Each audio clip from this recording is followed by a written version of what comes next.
Please, Reject Me Alpha. A werewolf shifter romance, written by Lily Robert. Prologue.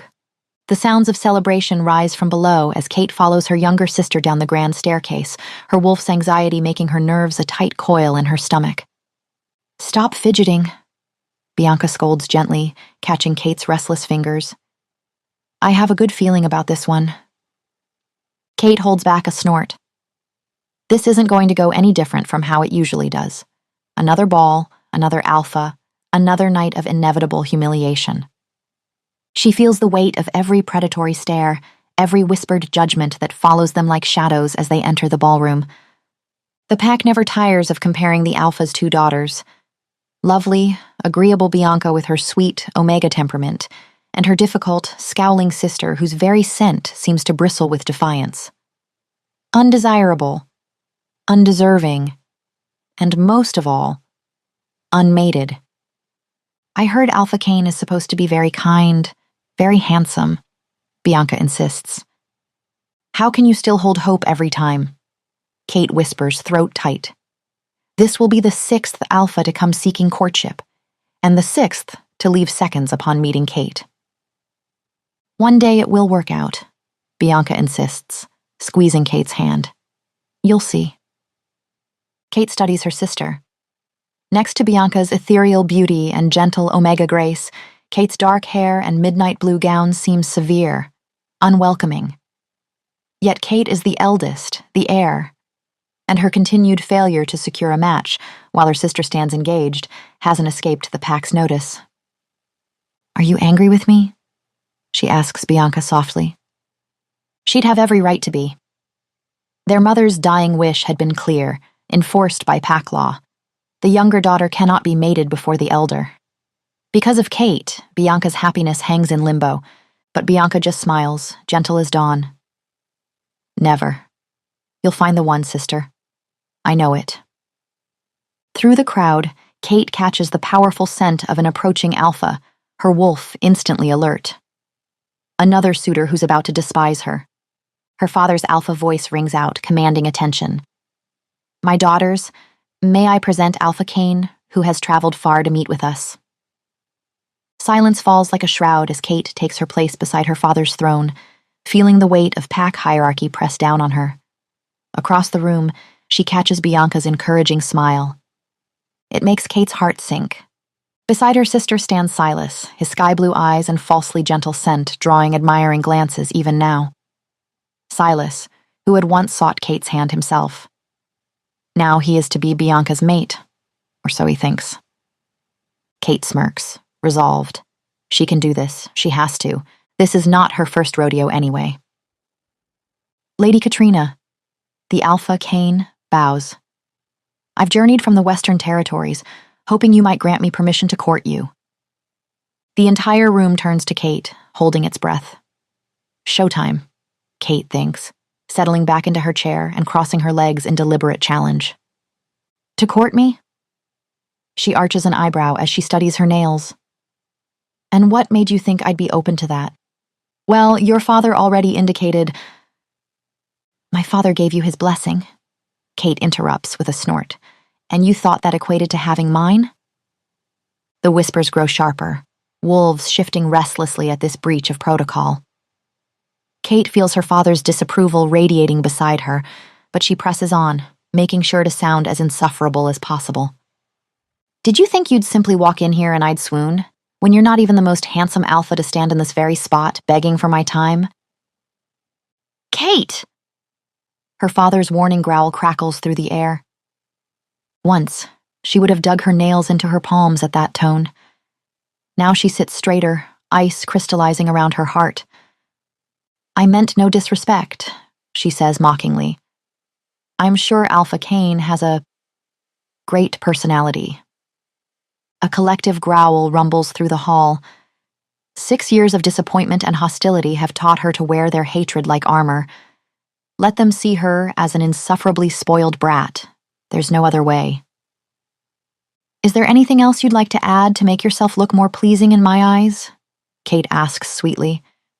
She gets a snarl in response, his wolf barely contained. Then I believe I shall retire for the evening, father.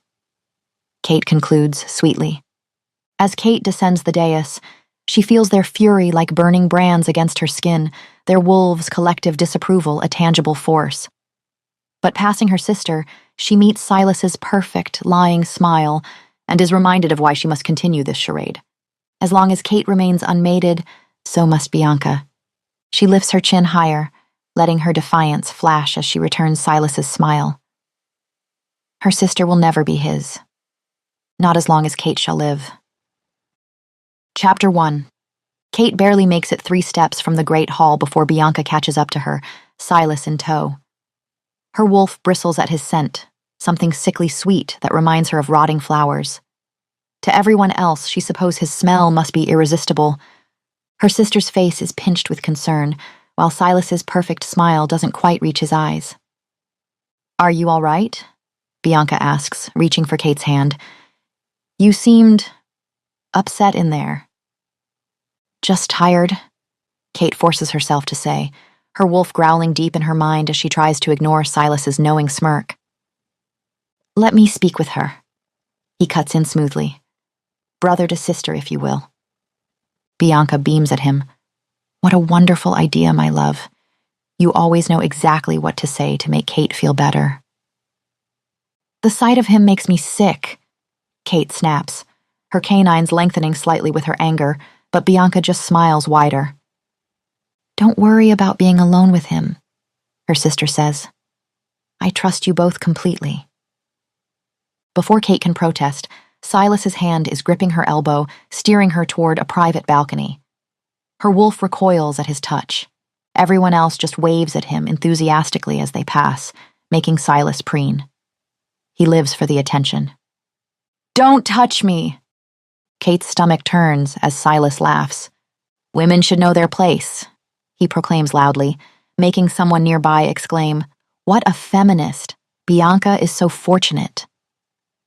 Stepping outside, Kate grips the balcony rail, her enhanced hearing picking up snippets of conversation from the party below. Her wolf paces restlessly, urging her to run, to fight, to do something. But she's been through interactions like these enough times to know she shouldn't try to escape them. If Silas wants a conversation with her, he'd ensure to get it. Resistance was futile. Kate sighs. The first time she'd seen him, all golden curls and baby blue eyes, the ambitious beta from a neighboring pack, she hadn't thought much of him. He, on the other hand, declared himself in love with her after one meeting. Back then, she'd found him merely uninspiring, and she'd rejected him quickly but politely. She'd already given her heart away long ago. Not that it mattered anymore. "What are you thinking about?" Silas asks, too close. "How if I'd known how evil you were upon meeting you, I'd have ended you right there and then." His answering smile is radiant. "You know, it gets rather boring when everyone worships you," he says. "Your point?" "My point, dear sister, is that your hatred—" He leans in to whisper, "It amuses me." Kate rolls her eyes. "Don't call me sister. I'll never be your sister. I'll never be your anything, and neither will Bianca. Bianca's already mine." His smile turns cruel. So trusting, so willing. Kate's hand flies up to slap him, but Silas catches her wrist. "Careful now. Better they think you're just a bitter hag I passed over for Bianca than the alternative." "The alternative?" Kate snarls. "You mean that you're a power-hungry sociopath who somehow cursed everyone to see you as perfect?" Silas grins. "I mean the fact that you don't like me. Rather deranged of you, really? Everyone likes me? Watch." He turns to the courtyard below. "Hey, Kyle. I murdered your son because I didn't like his face." "Thank you for your condolences, Silas." Kyle smiles tearfully. "See?" Silas turns back to her, triumphant. "I'm never letting you near my sister." Kate whispers, "Well, there's a simple solution, one I keep offering." His voice turns silky. "Be mine instead, Kate. It's what I always wanted. Your father's pack, you as my Luna. You wouldn't have to worry about little Bianca then." "You disgust me." Something flashes behind his eyes. Impatience, hunger. "Either you'll have me, or you'll let me have Bianca. You won't be able to keep pushing suitors away forever, Katrina." You mean the ones you keep paying to court me? Watch me. Can you blame me for wanting the best for my darling sister? Don't pretend this is about me. You just want father's pack. And what I want, I get. His smile turned sharp. You never got me. Kate smirks, knowing how her continued resistance grates on him. Sure enough, his perfect mask slips, revealing an ugly scowl. And how's that working for you? Everyone in your pack hates you, your father's at his wit's end, and your sister. Bianca would never turn against me, Kate interrupts. We'll see about that.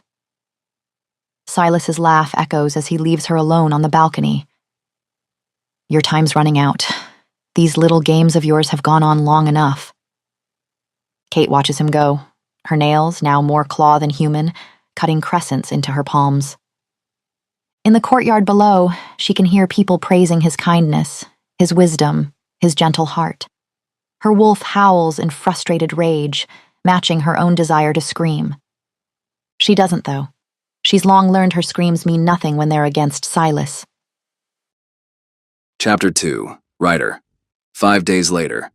The party is in full swing, shifters from 3 packs mingling in the grand hall as orchestral music drifts through the air.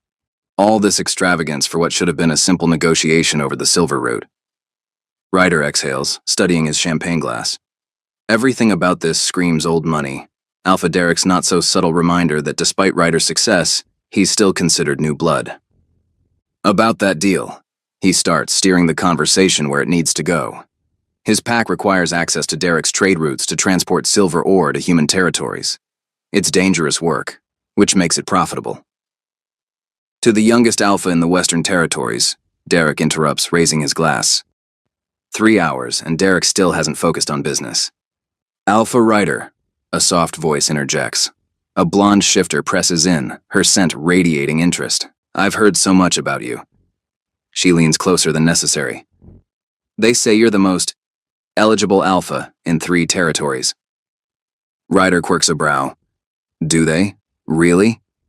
He's not one to downplay his reputation, but flattery is easy to recognize. They say you're dangerous, she purrs, tracing a finger down his arm. A lone wolf who came from nothing and built an empire. Careful. He catches her wrist, amusement in his tone. A man might think you're after more than just his empire. She leans in, lips grazing his ear. And if I am? Ryder holds back a snort. Dangerous territory, little wolf. He releases her hand with a wink. Derek watches her sashay away before commenting. That's the 3rd one tonight. You can't turn them all down. I can't? A pack needs a Luna, Ryder. So I've been told. He downs the rest of his champagne, eyeing a server with fresh glasses. Don't tell me you're a closeted romantic waiting for the one? Derek smirks. Nothing of the sort, I assure you. I smell a story there. Derek catches the shadow crossing Ryder's face. It isn't one worth telling. His tone is clipped. Now, about the silver transports. The double doors crash open, sending crystal glasses rattling. The room stills as a stormy presence strides in. Without a glance at anyone, the newcomer beelines to the drink cart, grabbing an expensive whiskey. Derek perks up, sensing drama. Well, if it isn't Alpha Kane. Derek grins. I take it the courtship didn't go as planned? Kane takes a long pull from the bottle before slumping beside them. Told you so, Derek sing-songs before turning to Ryder. Our friend here ignored my sage advice and tried courting a certain shifter princess known for her particular taste in men. Particular? Ryder humors him, though he couldn't care less about spoiled alpha daughters. They say she's rejected hundreds, Derek exclaims. Ryder raises a dubious brow. Hundreds? At least, Derek gestures to Kane.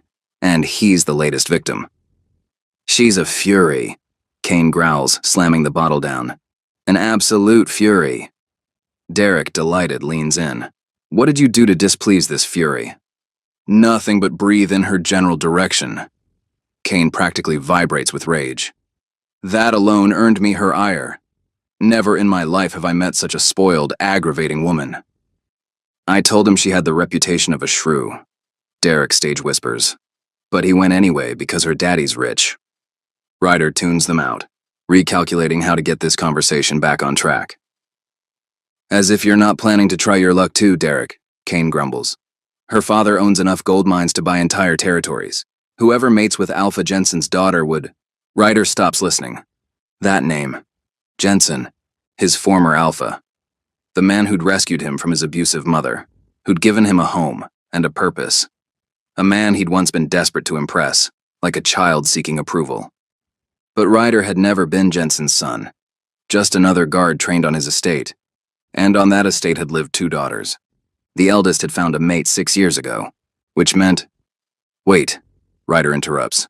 Are you saying Bianca Winters was the one to wrong you? It doesn't make sense.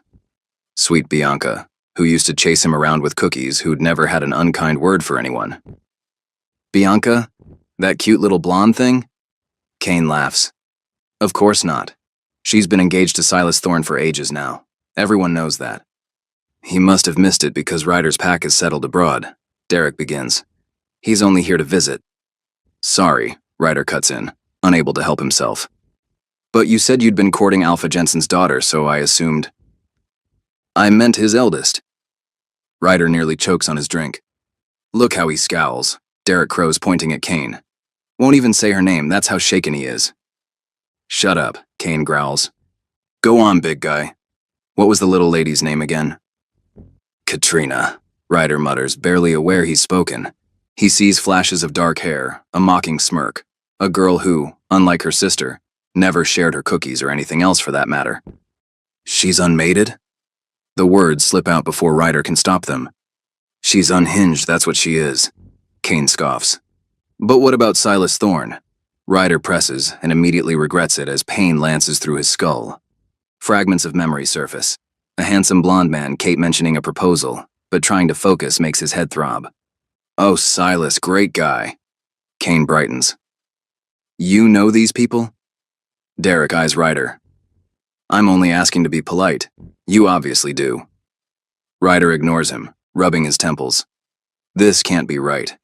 Silas had asked for Kate's hand, not Bianca's. And Kate had said yes. Hadn't even told Ryder first. Just agreed. Like he was nothing more than a plaything she'd tired of. I think I'll retire for the evening, Ryder says, pushing to his feet. Derek looks surprised. Already? Ryder had planned to keep pressing about the silver route, but now he just wants to sleep. He's halfway down the moonlit corridor when a voice stops him. Alpha Ryder. A lean wolf with Kane's pack markings hurries to catch up, his diplomatic pins marking him as a beta. Forgive the interruption, the beta says, slightly out of breath. I was fortunate to catch you. I've been charged with delivering this. He produces a sealed envelope. From a rather beautiful young lady. For one irrational moment, Kate's face flashes through Ryder's mind. Then he sees the Winterpack seal in the dark wax, and his heart stutters. His fingers don't shake as he breaks the seal. They don't. But something in his chest does clench when he sees the flowing signature at the bottom. Not Kate's precise strokes, but Bianca's gentle curves. Thank you for your discretion, he mutters. He waits until the beta's footsteps fade before leaning against the cool stone wall. What could sweet little Bianca want with him after all these years? Ryder opens the letter and reads. Chapter 3. Kate. A week later. Kate barely has time to reach her chambers before her father's heavy footsteps echo down the hall, his alpha presence radiating anger that makes her wolf want to bare its throat in submission. She braces herself, hands clasped behind her back as the door flies open with enough force to rattle the hinges. That's enough. Jensen's voice carries both paternal concern and an alpha's command, making the air crackle with authority. 7 suitors, Kate. 7 respected alphas you've driven away with deliberate cruelty. And let's not even mention the others, strong betas, warriors, leaders in their own right. What game are you playing? This isn't a game, Kate says, keeping her voice light even as her wolf paces restlessly. You promised I could marry for love. Love? He barks out a laugh that's more growl than humor. Love requires you to give someone, anyone, a chance. Instead, you've turned away every suitable match without so much as a conversation. Alpha Kane traveled 3 days to meet you. And Alpha James had traveled 5, Kate reminds him, turning to her window. Neither were suitable. How would you know? Her father barks. You spent all of 5 minutes insulting the two of them, which was plenty enough to know neither were the one. Her father's frustration rolls off him in waves. Kate, please. Think of your sister if you won't think of yourself. Bianca and Silas have waited patiently, but it's been long enough. It definitely hasn't been long enough. If it were up to me, Kate says, turning to face him, Bianca and Silas would keep waiting forever. There is a pause, a short second during which Kate meets her father's eyes. And during that short second, she forgets. She forgets things aren't as they should be, and that her father will not understand her. But then something like relief passes over her father's face, and Kate's heart sinks as he exclaims, You're absolutely right. The sooner they marry, the better. Silas will make an excellent addition to our pack. Kate flinches. No matter how many times she's seen it happen over the past 6 years, hearing her own words being twisted into a whole different meaning still cuts deep. What magic could do this? What had Silas done to enchant the entire world so completely? And how come only Kate had been spared? She opens her mouth, another futile attempt to make her father understand, but stops. What's the point? He'll hear only what that damn curse allows him to hear. You were different once. Jensen observes quietly. You never did tell me what happened 6 years ago when you and... Don't. Kate's voice cracks because she knows where this is going, and she's got enough on her plate, is it? She doesn't need to be reminded of that day, of him. She won't think about him. I don't want to talk about it. Kate insists. Jensen's eyes soften slightly. Look, Kate, it's clear that whatever happened between you two... I said I don't want to talk about it, Kate snaps, her canines lengthening with emotion. Her father's patience visibly thins his alpha energy, filling the room with such pressure that Kate's ears pop. Kate, her father's voice softens, misreading her expression. Your mother wouldn't want this for you, or for Bianca. The mention of her mother makes Kate's chest ache. Would she have seen through Silas's spell? Would she have believed her daughter? Silas told me how restless the pack grows. Jensen continues, making Kate's wolf bristle at the name. He mentioned to me just yesterday how your behavior reflects poorly on my leadership.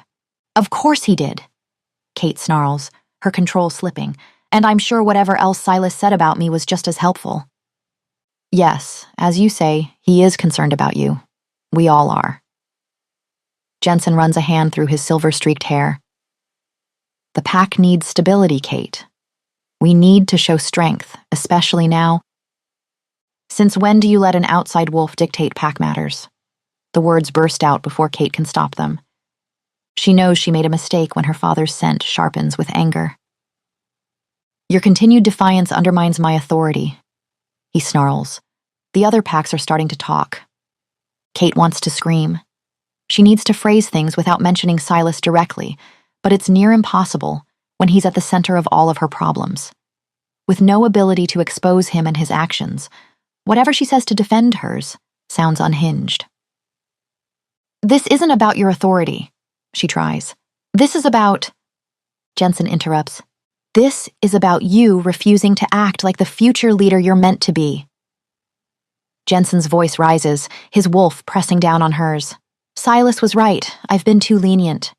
Are you joking? Kate's laugh holds an edge of hysteria.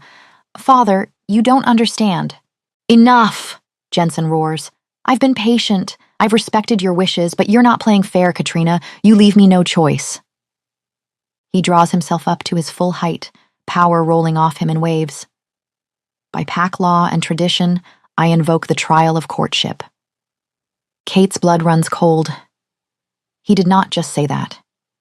He can't mean that. Father, please. She pales. The next unmated alpha male who walks through our gates will have the right to court you through the 10 trials. His alpha voice resonates with finality. And if he completes them successfully and still wants you as his mate, you will accept. You can't do this, Kate protests.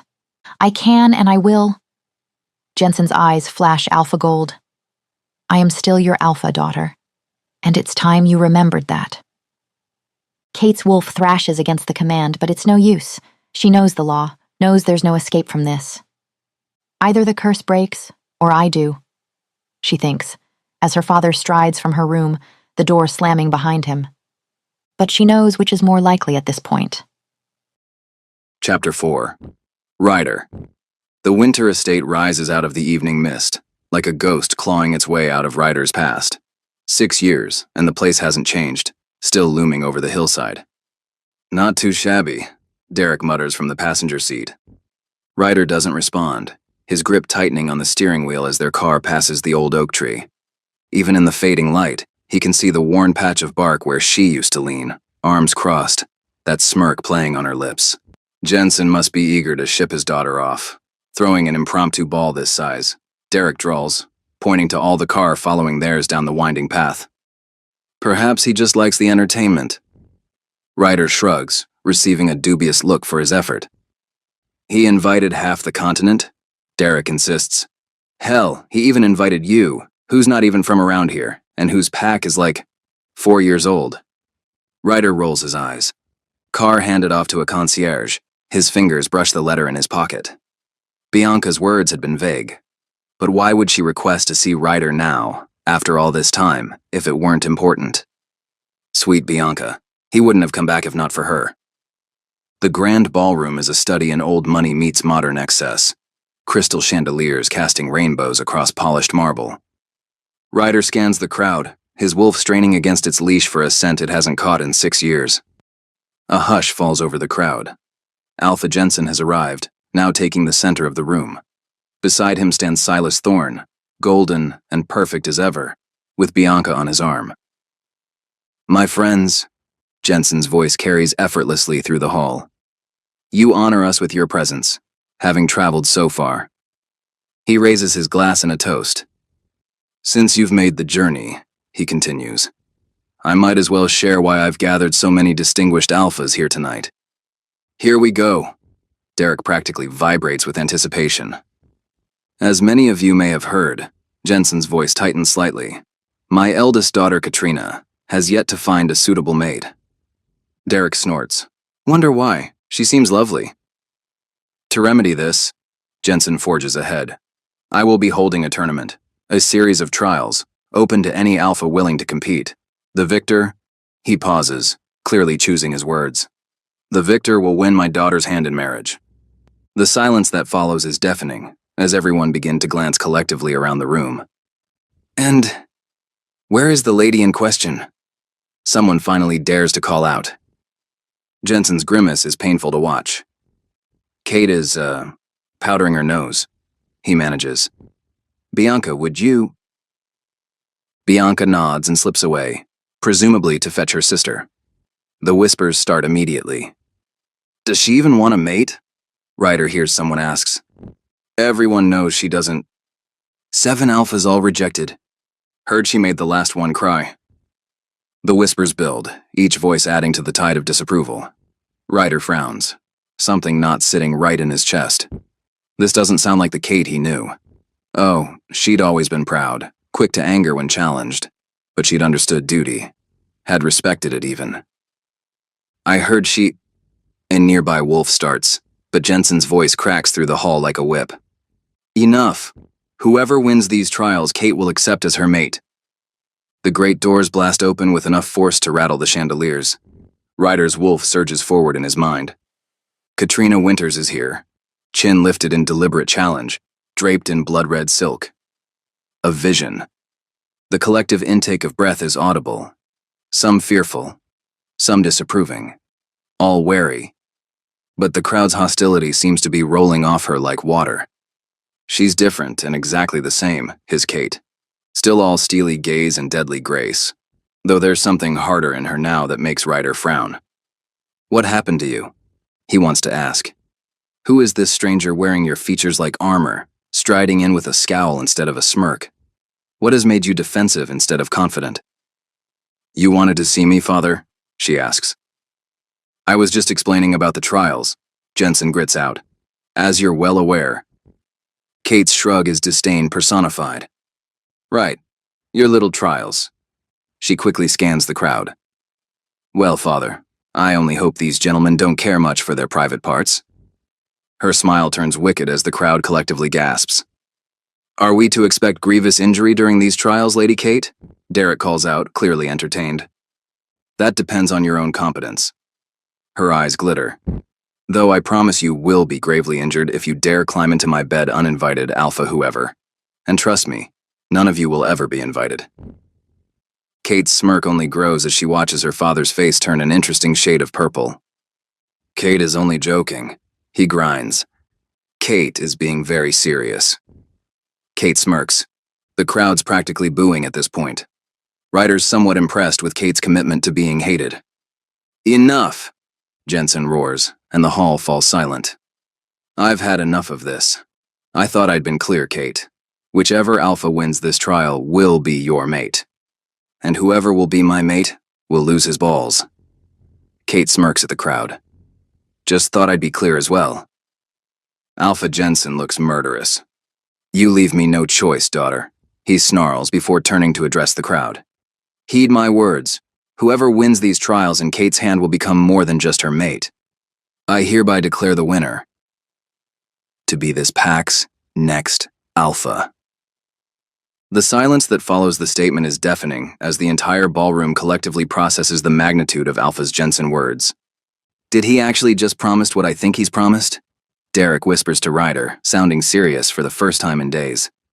Yes. Jensen's voice builds like gathering thunder. Everything. Every acre of territory. Every silver mine. His eyes sweep the suddenly electric crowd.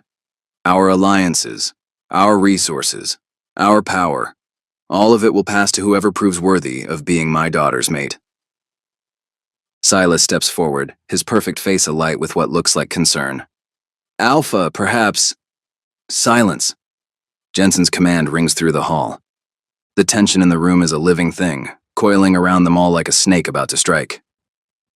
Any alpha who wishes to compete, his voice drops lower. Step forward now and declare yourself before your brothers. The room erupts into chaos as alphas surge forward, each trying to outmaneuver the others to reach Jensen first. Snarls and growls fill the air as shoulders clash and elbows jab. Ryder's eyes fall onto Kate, her fingers curling into fists at her sides, and his feet move of their own accord, before her voice, soft but sure, rings in his ears. I'm sorry, Ryder, but Silas understands me in a way you never could. He just makes more sense as a mate. Ryder winces. Right, he's being stupid. Enough of this. He pivots, ready to walk away from this whole mess. Derek's hand catches his arm. Where do you think you're going, big guy? Ryder snarls. I'm not interested in forcing myself on a woman who clearly doesn't want a mate. This isn't about what she wants. Derek's voice drops low, urgent. This is about becoming alpha of the most powerful pack in 3 territories. She'll accept her duty soon enough. They all do. Ryder shakes his head. Time to move on. I wish you luck in the competition, he tells Derek. Don't be stupid. Derek's grip tightens. We could help each other. You ensure I win, and that trade deal you've been pushing for? Consider it done. Ryder pauses, looking at Kate again. And if I win? He hears himself ask. Derek's smile is sharp. You won't. We'll work out a strategy, but I guarantee you if you get me this pack, we'll be more than just allies. We'll be brothers. And I make sure my family thrives. Your deal, the resources you've helped me win here, whatever you need. Ryder's wolf paces restlessly beneath his skin. The practical part of his brain catalogs the benefits, the trade routes, the alliance with a powerful alpha. But, come on, Derek presses. You're an alpha now. It's practically your responsibility to do what's best for your pack. That hits home. Ryder has responsibilities, people depending on him. He's not that lovesick guard panting after the unreachable alpha's daughter anymore. Can't afford to. And besides, he doesn't owe Kate anything. She disregarded him. Their love, like it was nothing, made Ryder feel like less than nothing. His hand meets Derek's before he can second-guess himself. Deal. Chapter 5. Kate. Kate watches the alphas scramble like dogs fighting over a fresh bone, her being the bone in this particularly charming metaphor, and fights to keep her hands from shaking. 6 years of managing impossible situations, and this might be her father's crowning achievement in making her life hell. The humiliation burns deep in her chest as she watches them push and jostle, their eyes hungry not for her, but for what she represents. She's not even a person to them, just a means to an end, a convenient stepping stone to power. The weight of their stares makes her skin crawl, but she forces her chin higher. She can't afford to show weakness. Not now, not ever. The real kicker isn't even being traded like premium livestock, though that cuts deeper than she'll ever admit. It's that there's no escaping this one, no sharp comment or calculated insult that can drive these wolves away. Not when the prize is no longer just her hand, but everything her family has built over generations. Then again, Kate's mind starts turning even as her heart aches. Perhaps these trials aren't just another trap. Perhaps if she plays this right, they could be an opportunity, a chance to finally protect her pack and Bianca from Silas once and for all. Her gaze finds Silas in the crowd, and for once his perfect mask slips. Oh, he's smiling that angelic smile that has everyone else cooing, but this clearly wasn't part of his plan. He'd expected to claim the pack through Bianca, to sidestep Kate entirely. But now, whoever wins these archaic trials will have legal claim to everything, in writing. The sight of his barely contained rage almost makes this disaster worthwhile. Almost. Then she catches Bianca's worried glance, her sister's genuine distress at Kate's predicament, and reality crashes back. None of this matters if she can't keep Bianca safe, keep her entire pack safe from the monster wearing an angel's face. He's already taken enough from Kate as it is. She lost the person she loved most, because of him. No more. Father. Kate approaches Jensen where he's discussing logistics with Bram. A word? Her father follows her into his study, and the moment the door closes, Kate lets loose. Cattle. She whirls on him. You're treating me like cattle. Jensen has the grace to look uncomfortable for all of 2 seconds before his alpha authority reasserts itself. You left me no choice, Katrina. He declares, going for imposing. This is entirely your doing. My doing? Kate screeches. I wanted to marry for love. A small grimace flashes across her father's features. And you will. He attempts. These trials will ensure what? Kate barks out a laugh. Look at them out there. They're not here for me. They're here for the pack, for the wealth, for the power. You've made sure I'll never know if anyone could actually want me. Only for me. Something like regrets flickers in Jensen's eyes. Perhaps I got a little carried away in my anger, he admits. But Kate, I can't look back on my words now. I'll look like an idiot. And before Kate can yell at him that he is, in fact, an idiot, he adds, besides, the trials will test more than strength, darling.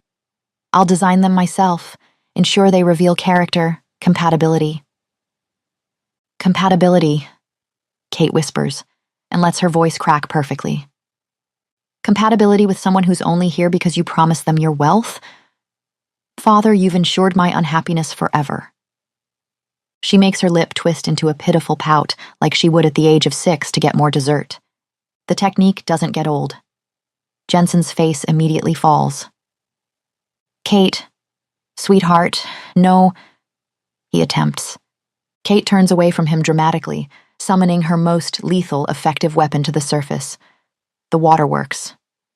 As the first tear falls, then the next, she throws in a little whimper for dramatic effect. Maybe one more. Yes, that did sound quite effectively pitiful. Now 3, 2, 1. Baby, please don't cry. Right on cue, her father's voice edges toward panic. Kate responds by crying harder, adding a slight shoulder shake for effect. Katie Cat. Jensen hovers helplessly, using her childhood nickname. Please, I never meant. This is for your own good, for your future. My future? She turns back, face streaked with tears. the very picture of devastation. Father, I'll take my own life before letting you force me into a lifetime of misery. A sob. Not that you'd care. You never loved me anyway. Another sob. Her father looks on the verge of panic.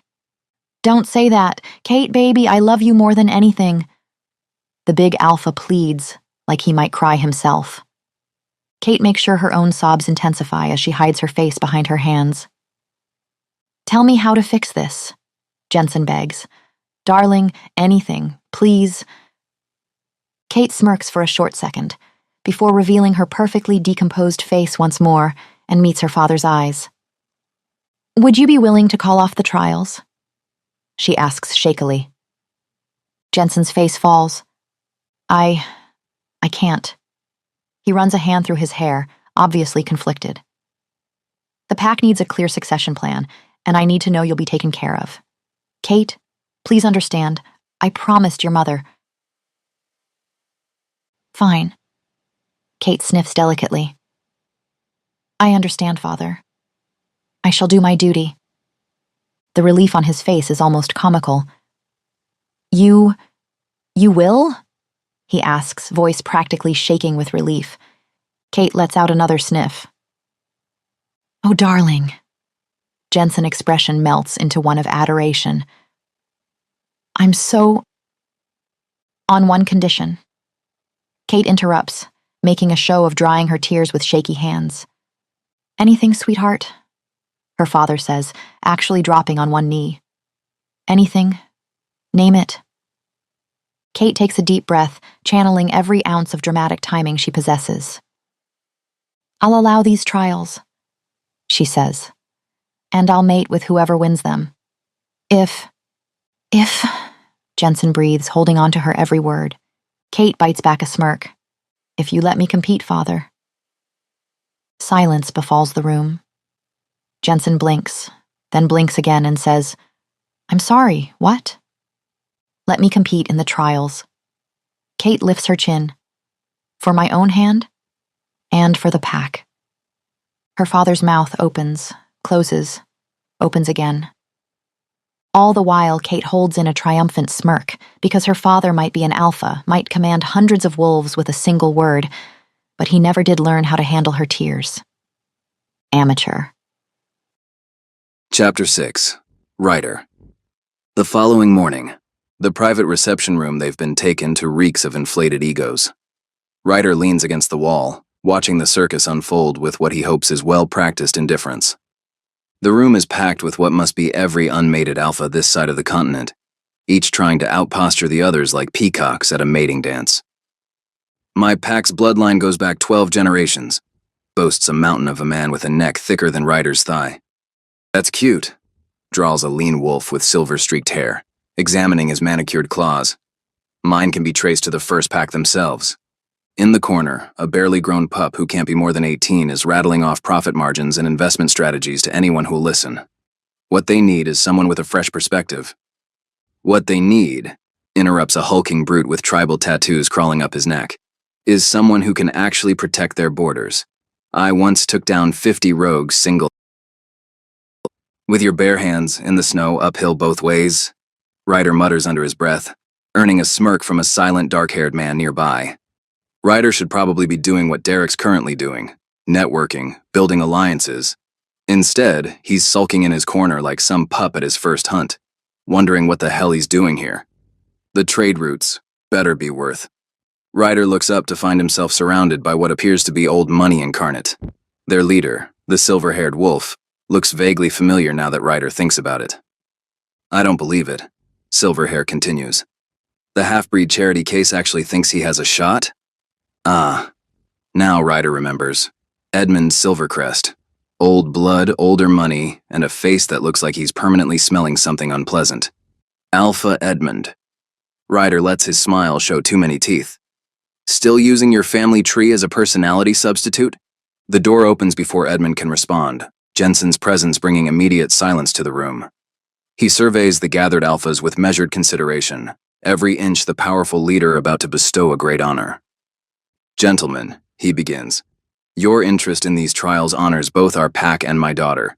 Over the next 10 days, you will face challenges designed to test not just strength, but character.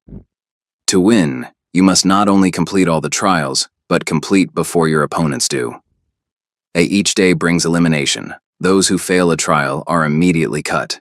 Among those who succeed, the slowest will also be eliminated if too many remain. How many is too many? The young entrepreneur pipes up. By day 5, we need no more than 5 contestants. Jensen replies. Right. The boy nods. Well, currently we have 30 competitors. 31. A voice cuts through the room like a blade. Or did Daddy forget to mention that part? The temperature seems to drop several degrees as Kate materializes in the doorway. Ryder instinctively steps behind a marble column, then immediately feels ridiculous for doing so. But he stays there anyway. My daughter, Jensen confirms, looking pained, will also be competing. Silence befalls the room as Jensen clears his throat. For her own hand, he adds, sounding sheepish. What? The room erupts into furious protests. Preposterous, Edmund sputters. Women can't compete against alphas. The tribal tattoo guy pounds his fist on a table. Kate holds up one delicate hand. The gesture is so incongruously graceful that people actually shut up. By all means, she says sweetly. Please explain to your future mate why you don't think she's your equal. I'm sure that won't come back to bite you in the slightest. The protests die down to uncertain mumbles. In fact, Kate continues, beginning to pace like a predator sizing up prey. Do try to beat me and take my own pack away from me. See what happens. Her smile turns savage as she drones on. How about I just tell you? You will fail. I will defeat you. And then I'll be coming for you. I'll come for everything you own. Starting with your resources, your businesses, your alliances, and after that, I'll come for what's left of your crumbling dignity. By the time I'm done, you'll be lucky if you can command the respect of a geriatric chihuahua. Someone actually gulps. But that's just for warm-ups. Kate's eyes gleam with unholy glee. Because once I've destroyed everything you own, I'll destroy you.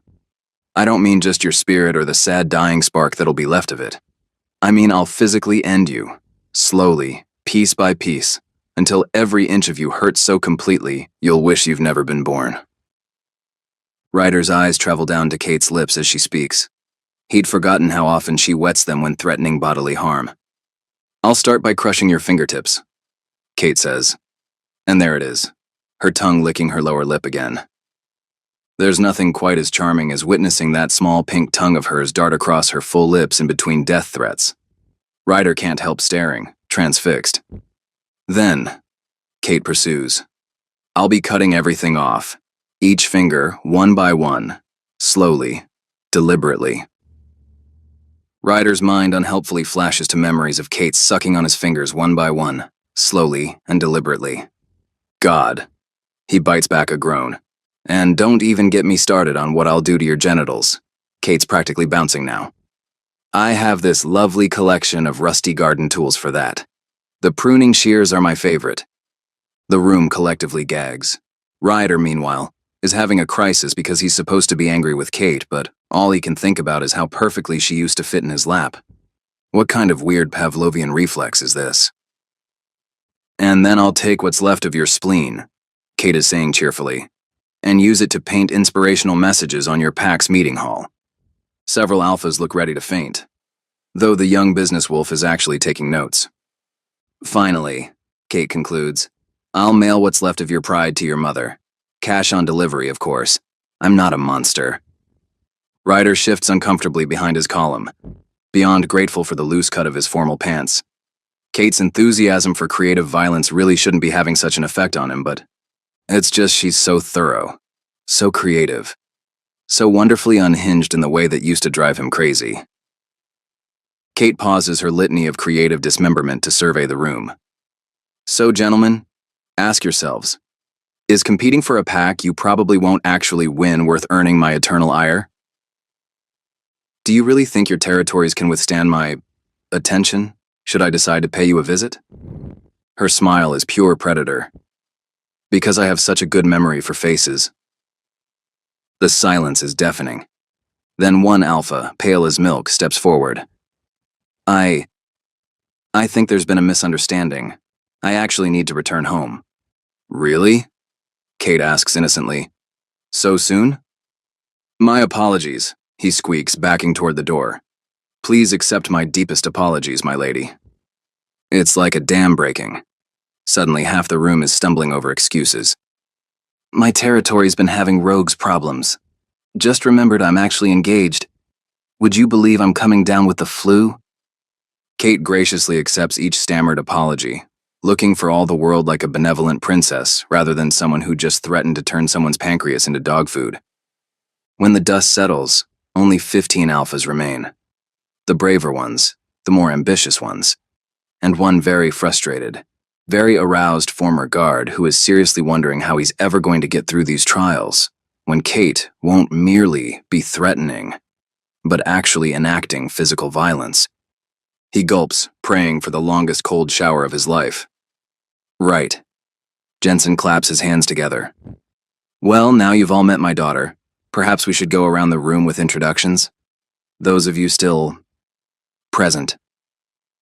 Tribal Tattoo steps forward first, chest puffed out. Alpha Magnus Redclaw of the Northern Plains. Boring, Kate cuts in, examining her nails. Next, Lord Edmund Silvercrest, heir to... Shut up, Edmund, I know who you are, and I don't like you. Next. She starts pointing around the room rapid fire, not letting anyone finish. You're too old. You're too young, you look stupid. Jesus, what is wrong with your hair, man? Are you actually sporting a mohawk? Her finger moves like a weapon, each dismissal more cutting than the last. Ryder realizes then that she's going to notice him in just a few seconds. Kate Winters will actually be looking at him and insulting him in just a few seconds, for the first time in 6 years. For the first time since she'd butchered his heart and dumped it aside like trash. Well, fuck it. Squaring his shoulders, Ryder stepped forward and out of the shadows. Whatever mean remark is coming for him, he won't give Kate the satisfaction of looking thrown off. Never again. You're too tall, you're too small, you're... Kate's finger swings toward him, her mouth already open with another cutting remark. Then her eyes fall onto Ryder, and she freezes. She freezes, finger raised mid-air, lips parted. Hi, Kate. Ryder's voice comes out steadier than he feels. He actually manages a small smirk, rather pleased with the way Kate is gaping at him, color draining from her face. Serves her right. It's been a while. Ryder jokes, realizing his joke isn't particularly funny when Kate just stares at him. 1,000 emotions flash across her face too quickly to name. Shock, pain, fear, and suddenly, Kate runs. She doesn't walk quickly, doesn't make excuses. She flat out runs from the room like the hounds of hell are on her heels, leaving behind a silence so complete you could hear a pin drop. Right. Jensen's voice is artificially bright. First trial begins at dawn. Chapter 7. Kate presses her forehead against the cool window of the car. Her hands won't stop shaking, her wolf clawing at her chest. The memory of Ryder standing there, right there in front of her after all this time. God, she'd made such a fool of herself, standing there gaping like some starstruck teenager, while he'd smirked at her with that infuriating confidence. Like it was nothing. Like 6 years of absence could be bridged with 2 casual words. And now she's going to have to face him again at this ridiculous welcoming party. Unless...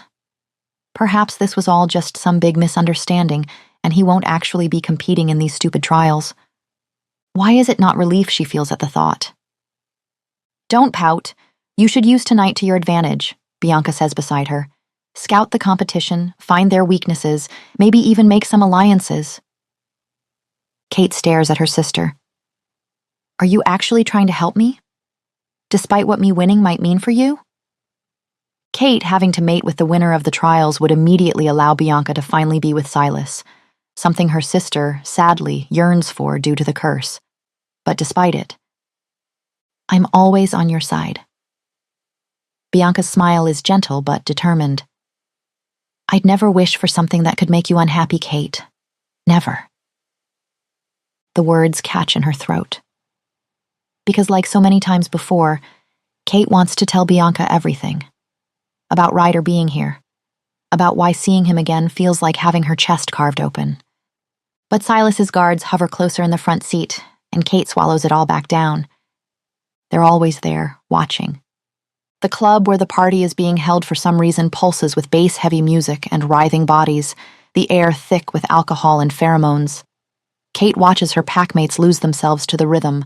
Silas's people are everywhere, watching, reporting back to their master.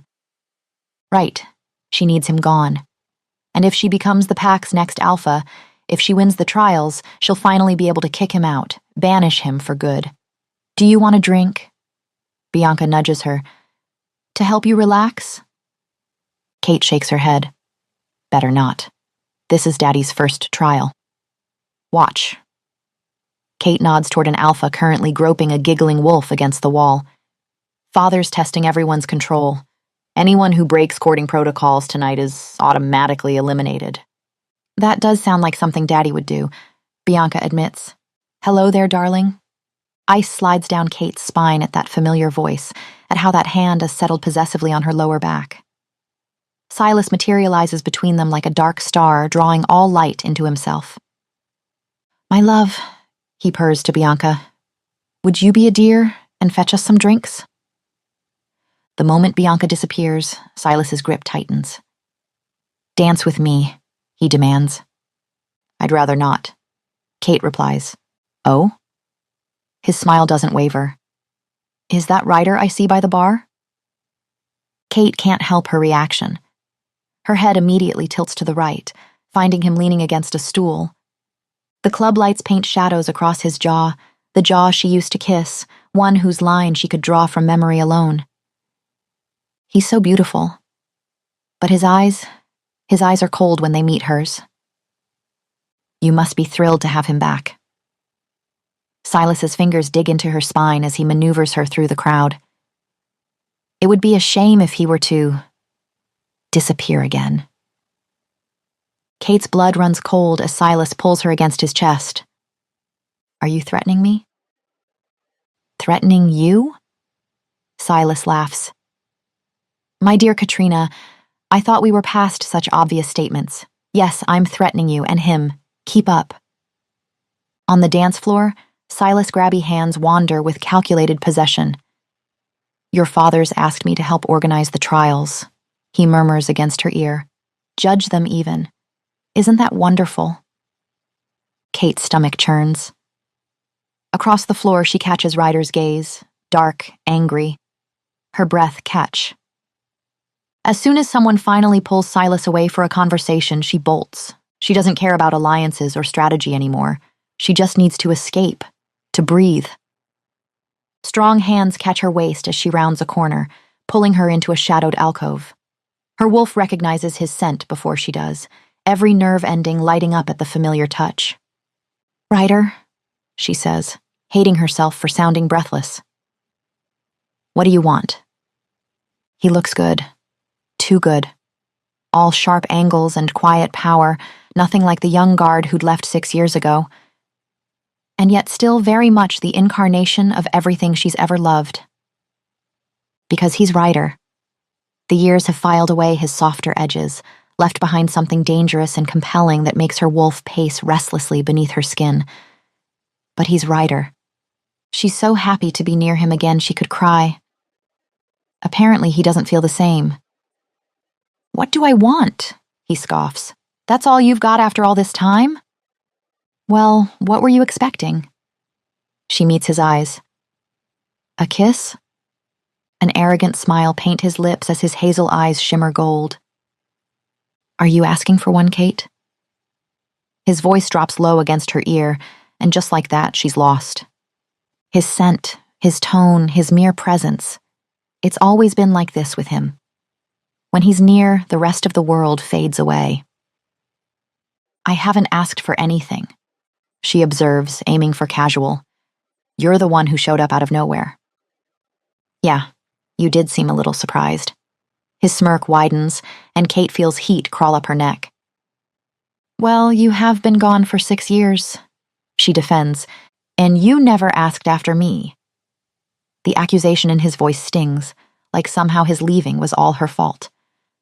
From across the room, she catches Silas watching them, warning clear in his perfect eyes. The sight sends ice through her veins. "You're the one who left, Ryder," she snaps, because suddenly she's tired of pretending his departure didn't shatter her. "Well, what else was I supposed to do, princess?" His grip on her waist tightens. "Be the ring bearer at your wedding?" Kate holds back a scream of frustration. 6 years ago, she'd tried telling Ryder that she'd refused Silas twice in his absence, and that somehow, everyone still assumed she was going to mate with him, and how the entire situation was insane, that something was wrong. Yet somehow, what Ryder had gotten from her panic was that she did, in fact, want to mate with Silas. Stupid curse. "Why come back now, then?" she demands, feeling discouraged. "If you're still so upset?" "Because," he growls, "you didn't mate with him."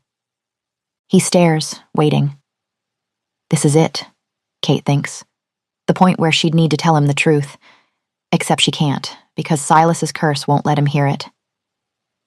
"No," she says quietly. "I didn't." Even if she could somehow find a way to make things better with Ryder, it's not like things could go back to the way they were. Kate cannot take a mate, after all. Not before getting rid of Silas first. "If you'll excuse me," she tries, pulling away. Ryder immediately catches her wrist. "Why didn't you?" He barks, tugging her back. "Mate with him?" Kate meets his eyes, willing him to see the truth she can't speak. "Don't you know?" she whines. Apparently he doesn't, because he decided he'd rather have Bianca. Ryder's laugh bitter. "Is that why you've been pushing every suitor away? To punish them?" Her throat feels tight. She's going to cry. Oh God, she's going to cry in front of him. "Did you come back because you were hoping I wouldn't push you away?" She manages. Ryder snorts. "Don't flatter yourself. I came back because Bianca asked me to." "Bianca?" Why is Ryder talking to Bianca? Sorrow evaporates, replaced by outrage. "My sister? Are you kidding me, Ryder?" She grabs his hair, yanking hard. Ryder winces as she pulls harder, bringing his face closer. "She reached out to me." He groans. "How dare you try to corrupt my sweet baby angel?" Another sharp tug, and she's achingly aware of how close their faces are, how Ryder's pupils have dilated. "I'm not." He pants against her lips. "I swear." Their breaths mingle, and Kate can't look away from his mouth, can't stop remembering how it used to feel against hers. "Besides," he growls, "you're the one trying to corrupt your sweet angel's fiancé." She jerks back, outraged. "What did you just say to me?" "Oh, come on, Kate, I saw you. Everyone did. On the dance floor with Silas." His voice drips with disgust. "Throwing yourself at him? It's been 6 years, Kate. He's with Bianca now. Get over it." The accusation that she'd hurt Bianca like that she'd want Silas of all people, hits like a physical blow. Kate forces her lips into a cruel smile, even as something breaks inside her. "You get over it." She seethes. "And stop acting like a petulant child." They stare at each other, fury and hurt crackling between them like lightning. "Good luck in the trials," he finally bites out. "I don't need luck." She turns away before he can see her eyes water, leaving him in the shadows where he'd once felt like home. God, and to think she's going to have to compete with him for her own hand in marriage, when he doesn't seem to even want her anymore. Chapter 8. Ryder follows the winter pack guard through frost-covered grounds, resisting the urge to rub his burning eyes. Sleep had been impossible. His mind replaying Kate's expression, the crack in her voice. His wolf paces, torn between satisfaction at her reaction and the maddening urge to fix what's broken. She's the one who ended it. She chose Silas. He shouldn't feel guilty just because she'd looked at him like he'd ripped her heart out. Except he does, and he hates it.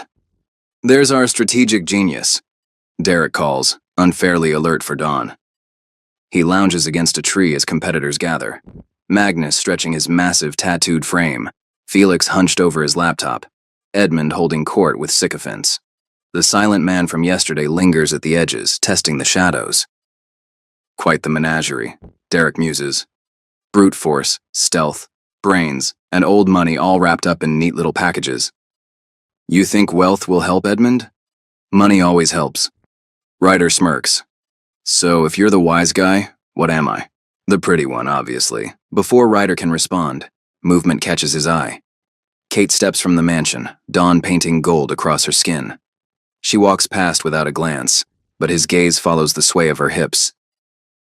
You might want to stop staring at the competition's ass, Derek drawls, ruining his own advice by doing exactly that. Ryder's growl surprises even himself. Derek holds up his hands. Relax, just admiring. You know her, right? What's her strength? All of them, Ryder answers before he can stop himself. 2 more alphas join their group as Jensen steps onto the mansion steps, commanding silence. 5 eliminated last night, Derek whispers, smirking. Idiots couldn't keep it in their pants. You almost made that list, Ryder reminds him. If I hadn't pulled you off that blonde? And eternally grateful I am. Derek claps his shoulder. My hero! Jensen's voice carries over the grounds. Today's trial will be judged by myself, my daughter Bianca. She steps forward, radiant in the morning light. And her intended Silas. Ryder's fingers twitch. He still hasn't asked Bianca about her letter, why she summoned him back after all this time. How fitting, Edmund says smugly, to have someone of such noble blood overseeing this tradition. Silas smiles, sweeping the crowd with practiced warmth. We aim to ensure these trials remain fair and honorable. His expression sharpens. Which is why we've agreed. No witnesses. What happens in the trials stays in the trials. Murmurs of approval ripple through the group. Even Ryder has to admit it makes sense. But then, Kate stands rigid, eyes fixed on Silas with something like fury or fear. Ryder frowns. What did she see? The rules are simple, Jensen continues. Race to the finish line. Last to arrive is eliminated. His smile turns grim. If you arrive. Torches flare behind him, revealing what the darkness had hidden. A massive labyrinth, its towering walls writhing with nightshade, Jensen confirms, in case anyone considered taking shortcuts. Derek inhales sharply. Ryder understands. Nightshade is lethal to their kind, handled with extreme caution. His eyes find Kate's. For a moment, they're 13 again, his fingers sticky with purple juice as she screamed at him to spit it out. She jerks away, like the memory burns. Are we allowed to shift? Felix asks. Jensen nods. Each entrance leads to the same center. Take your positions. Ryder steadies his breathing. Wolf form would be faster. Human mind thinks clearer. 3. Kate stands 3 entrances down, coiled like a spring. 2. Focus. Don't finish last. Find Derek if possible. 1. Wolf or human. Wolf or... Go!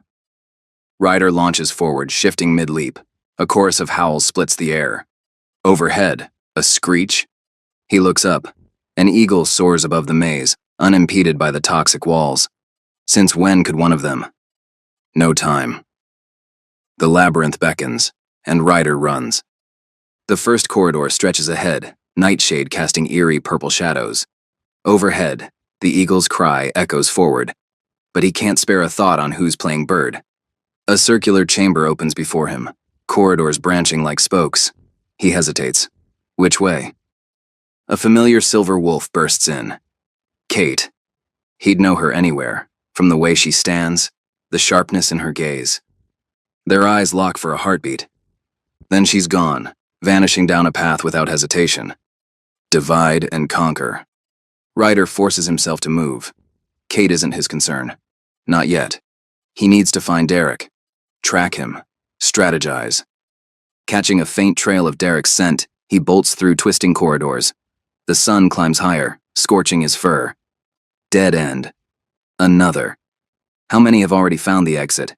He's running blind. Wait. Movement ahead. A brown wolf, Derek shifts mid-stride, breath ragged. Took you long enough, he pants. This place is a damn trap, Ryder growls. They exchange a quick plan. Mark your path, Derek says. And remember, don't be last. He vanishes into the vines. Ryder runs, frustration mounting. Every wrong turn grates on him. He keeps stumbling upon Derek's markers, but no exit. Then, realization. Jensen, Bianca, and Silas are at the finish line. They're the ones he should be tracking. Idiot. He knows how Jensen thinks, how he evaluates wolves. This isn't just a race, it's a tracking challenge. And he's wasted time figuring it out. Ryder lifts his muzzle. There. Faint traces of Bianca's perfume. Jensen's alpha musk. He moves faster, now confident. The voices grow clearer with each turn. Jensen discussing something with Silas, Bianca's laughter. Close. Too close. Then the wolf attacks. Massive, gray, fangs flashing. He lunges from a hidden alcove. Ryder leaps back, snarling. A second wolf strikes from behind. Magnus? Edmund? Doesn't matter. Claws rake his flank. He counters, but they're circling, driving him toward the nightshade walls. They expect him to flinch. His mother's training might finally be useful. He lets them push him closer, feigning retreat. Then he whirls, using the wall as leverage to launch himself at the bigger wolf. They scramble, instinctively avoiding the nightshade, slamming into each other instead. Ryder strikes. Jaws clamp down. The second wolf shifts back, revealing one of the lesser alphas. Ryder pins him, claws pressing into flesh. Why attack me? His voice is gravelly as he shifts. Fuck you. The man chokes as Ryder applies pressure. Wrong answer. His eyes flash gold. Try again. Kate, the alpha gasps. Said to make sure you didn't finish. Promised a reward if we took you out. Ryder's blood turns to ice. Why would Kate? The words die in his throat. Of course. She doesn't want him here. A howl echoes behind them. Back up? No time. Ryder shifts and runs, lungs burning, wounds stinging. 30 seconds! Jensen's voice rings out. Ryder pushes harder. Another turn. A marker. 15 seconds. There. Sunlight ahead. 10, 9, 8. His lungs scream. His legs ache. But he won't fail. Not now. 4, 3. With one last burst of speed, he launches through the exit. 2. He lands panting in the clearing. Derek grins. Edmund sneers. Kate's face drains of color when she sees him. Good. Let her see what her handiwork looks like. Chapter 9. Kate's muscles ache from yesterday's race as she follows the guard down the familiar path. Second place wasn't bad, but Felix had been the real surprise. A bird shifter, she mutters. Just perfect. I stand to marry a teenage bird. Her thoughts darken at the memory of Ryder crossing the finish line seconds before disqualification. The look he'd given her, fresh and sharp, like a knife to the back. The meeting room doors loom ahead, and the moment she enters, Ryder's scent hits her. 7 contestants remain. Derek lounges near Ryder, Magnus takes up a corner, Felix perches, there's no other word for it, on a windowsill. Nathaniel, the dark-haired man with the scar, inclines his head in greeting just as Jensen arrives, flanked by Silas and Bianca. Blindfolds, Jensen announces. No peeking. Darkness swallows Kate's vision. The familiar disorientation of being led somewhere unsettles her, until a scent hits her. Old paper, leather, dust. Barely swallows a gasp. The library stands exactly as she remembers. 3 stories of dark wood, spiraling wrought iron staircases, a domed glass ceiling. Jensen's voice cuts through murmurs. 3 keys are hidden here. Find them and you advance. Fail and you leave. You have until noon. Magnus frowns. Only one of us makes it? Felix sighs. 3 keys each, genius. Jensen nods, producing a parchment. In shadows deep where wisdom sleeps, find 3 keys to freedom's door. First in healing's ancient keep, second where dead tongues soar, third where stars align with lore. Can we interfere with each other? Edmund asks, eyes gleaming. Jensen turns away, leaving the question unanswered, which means yes. Kate should start searching, but for the first time in 6 years, she has free reign of her father's library. Normally, Silas's men would trail her, but right now... Her mind races. The healing section has to be on the first floor, Derek calls. Unless it's a trick, Edmund mutters. Kate barely hears them. 6 hours. The magic section is 10 minutes away. If she doesn't take this chance, 1 hour. She can spare 1 hour. Slipping between towering shelves, she weaves past history, biography, sciences. The magic section appears exactly as she remembers, a circular chamber tucked away like a guilty secret. Thousands of books stare back at her.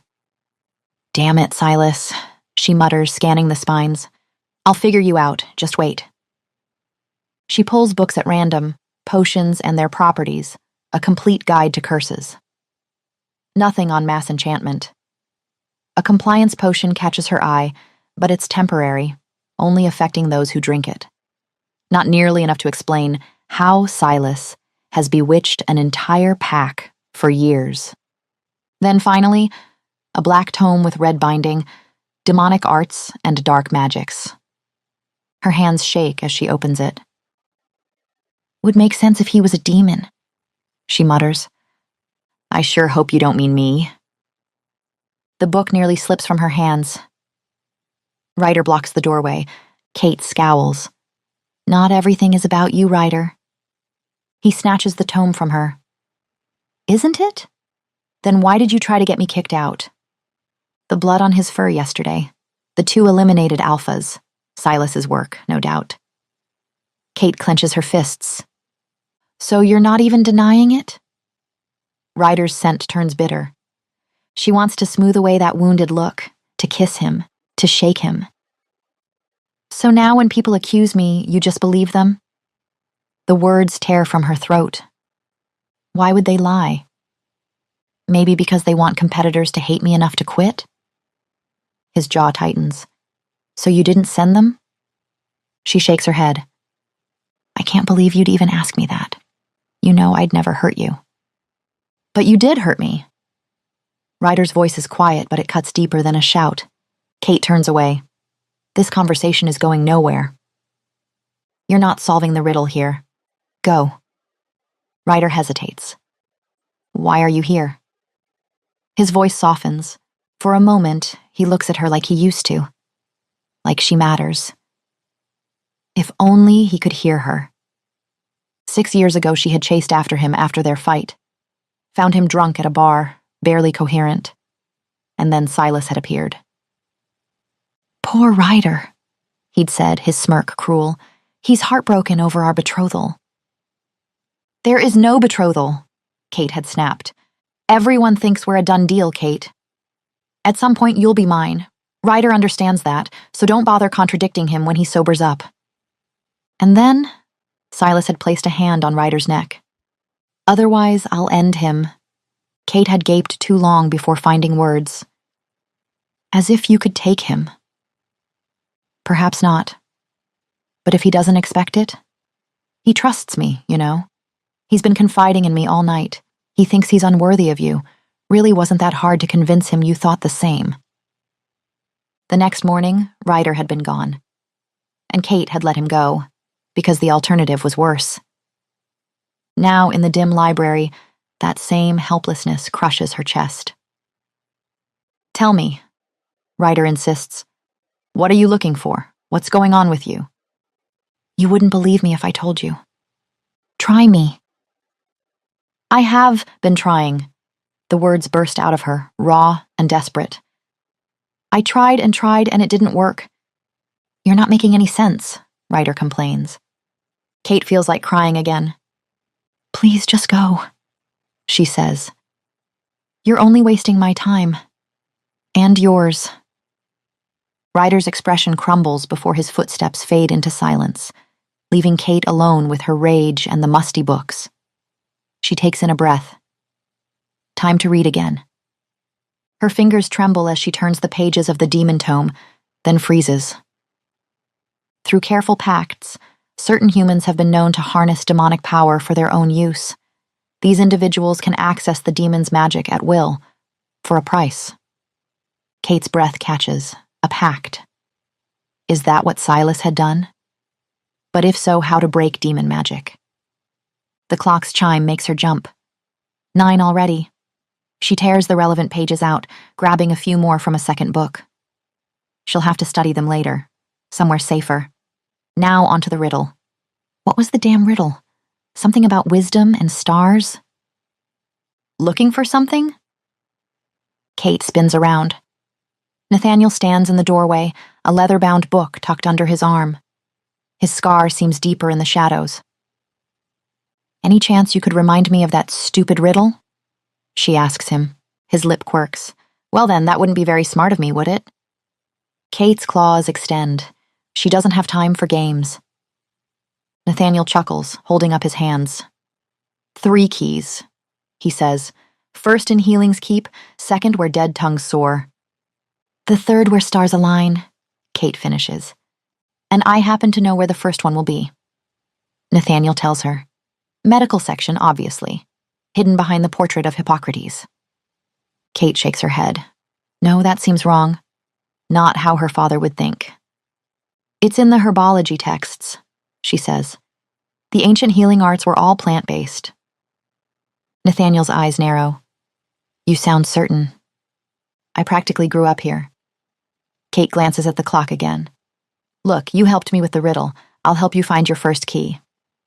Lead the way, he says, gesturing toward the door. Kate leads Nathaniel through the winding shelves, past rows of ancient medical texts. There, she whispers, pointing to a section where herbs hang dried between the pages of centuries-old books. The healing arts were all about... A shadow passes overhead. They both freeze as Felix glides past their aisle, his wings barely clearing the shelves. Plant-based medicine, she continues once he's gone, running her fingers along the spines. The ancient healers believed every cure could be found in nature. Nathaniel watches her with quiet intensity. You really did grow up here. My mother used to... Kate starts, then stiffens. Magnus's frustrated growl echoes through the library, followed by the sound of books hitting the floor. They work in silence after that, checking hollow books and loose bricks until Kate's fingers catch on something behind an old volume of medicinal flora. 2 keys, small and bronze, with intricate leaf patterns along their shaft.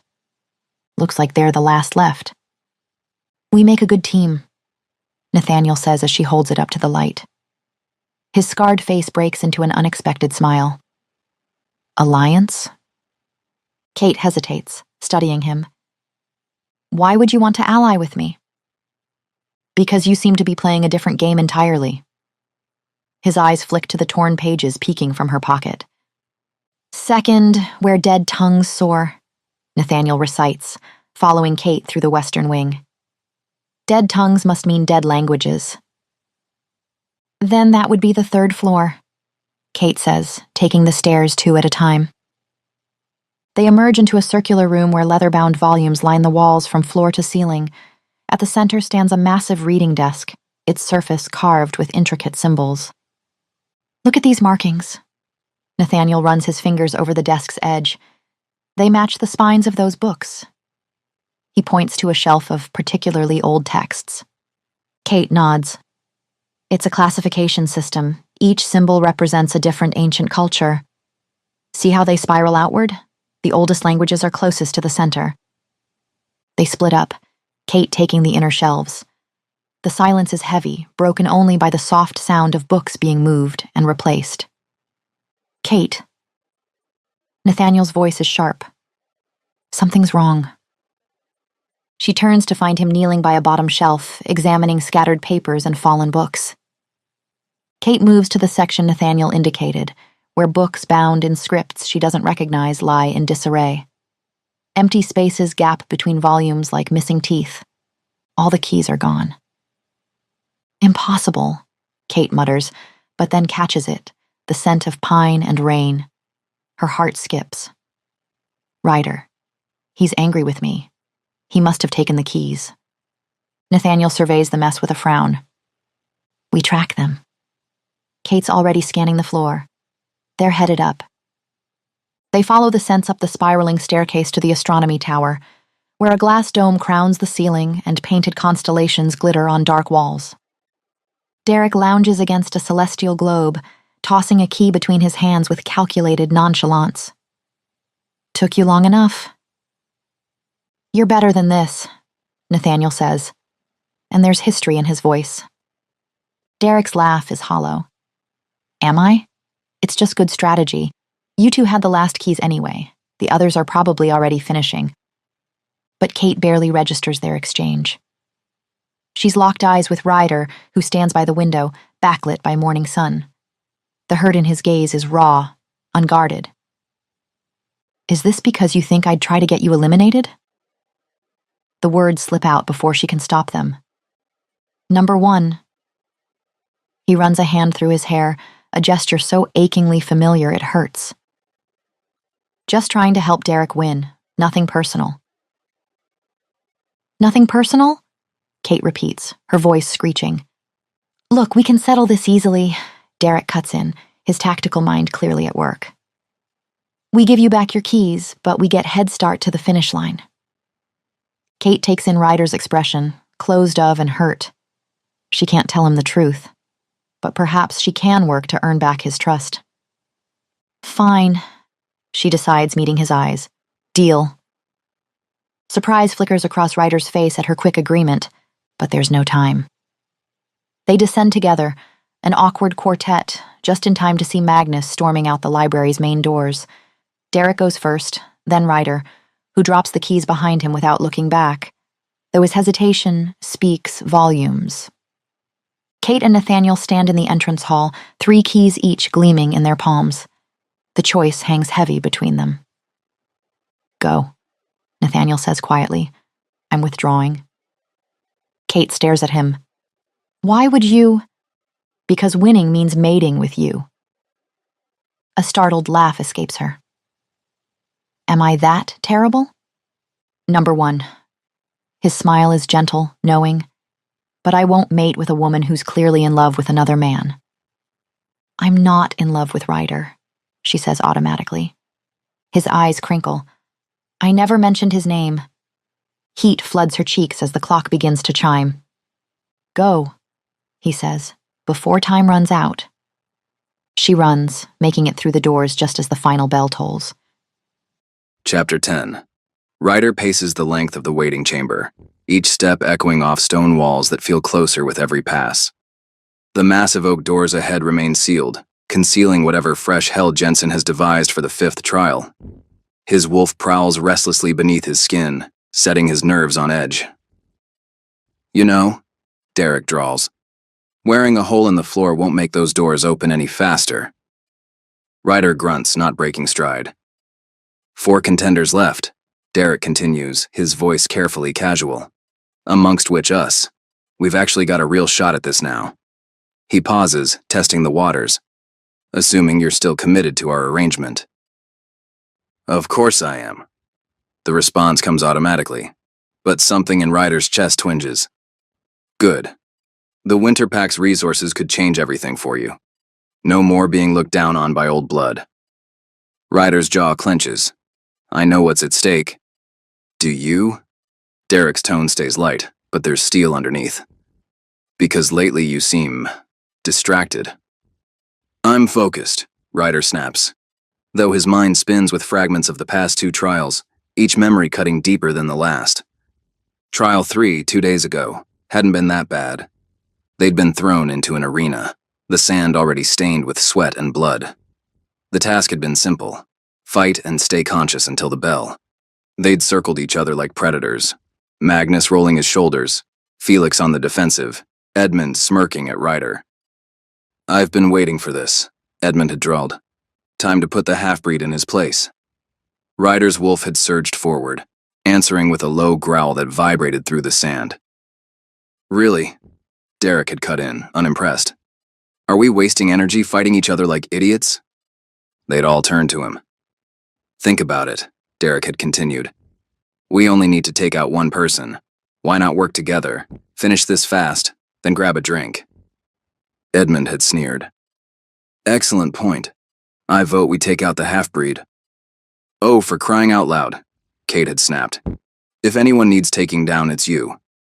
Magnus had hesitated. I don't know. The pureblood has a point. The pureblood, Kate had cut in, has spent this whole competition mocking us. Magnus, he called your shifting primitive yesterday. Magnus's head had snapped toward Edmund. And Felix, Kate had added. He said your family bought their way into pack hierarchy. Felix's usual cheer had vanished. Later, as healers dragged Edmund's unconscious form away, Ryder had caught Kate watching him with an unreadable expression. She'd defended him, and in the second trial, she'd let him get away with taking her key. Why? He'd wanted to shake answers out of her, but instead, he'd walked away, her defense burning in his chest like whiskey. Then came trial 4. This artifact amplifies aggression, Jensen had said, placing a pulsing red crystal in the center of the circular room. Your task, do not shift for 6 hours. Good luck. For a second, Ryder had felt confident. Then the crystal had activated.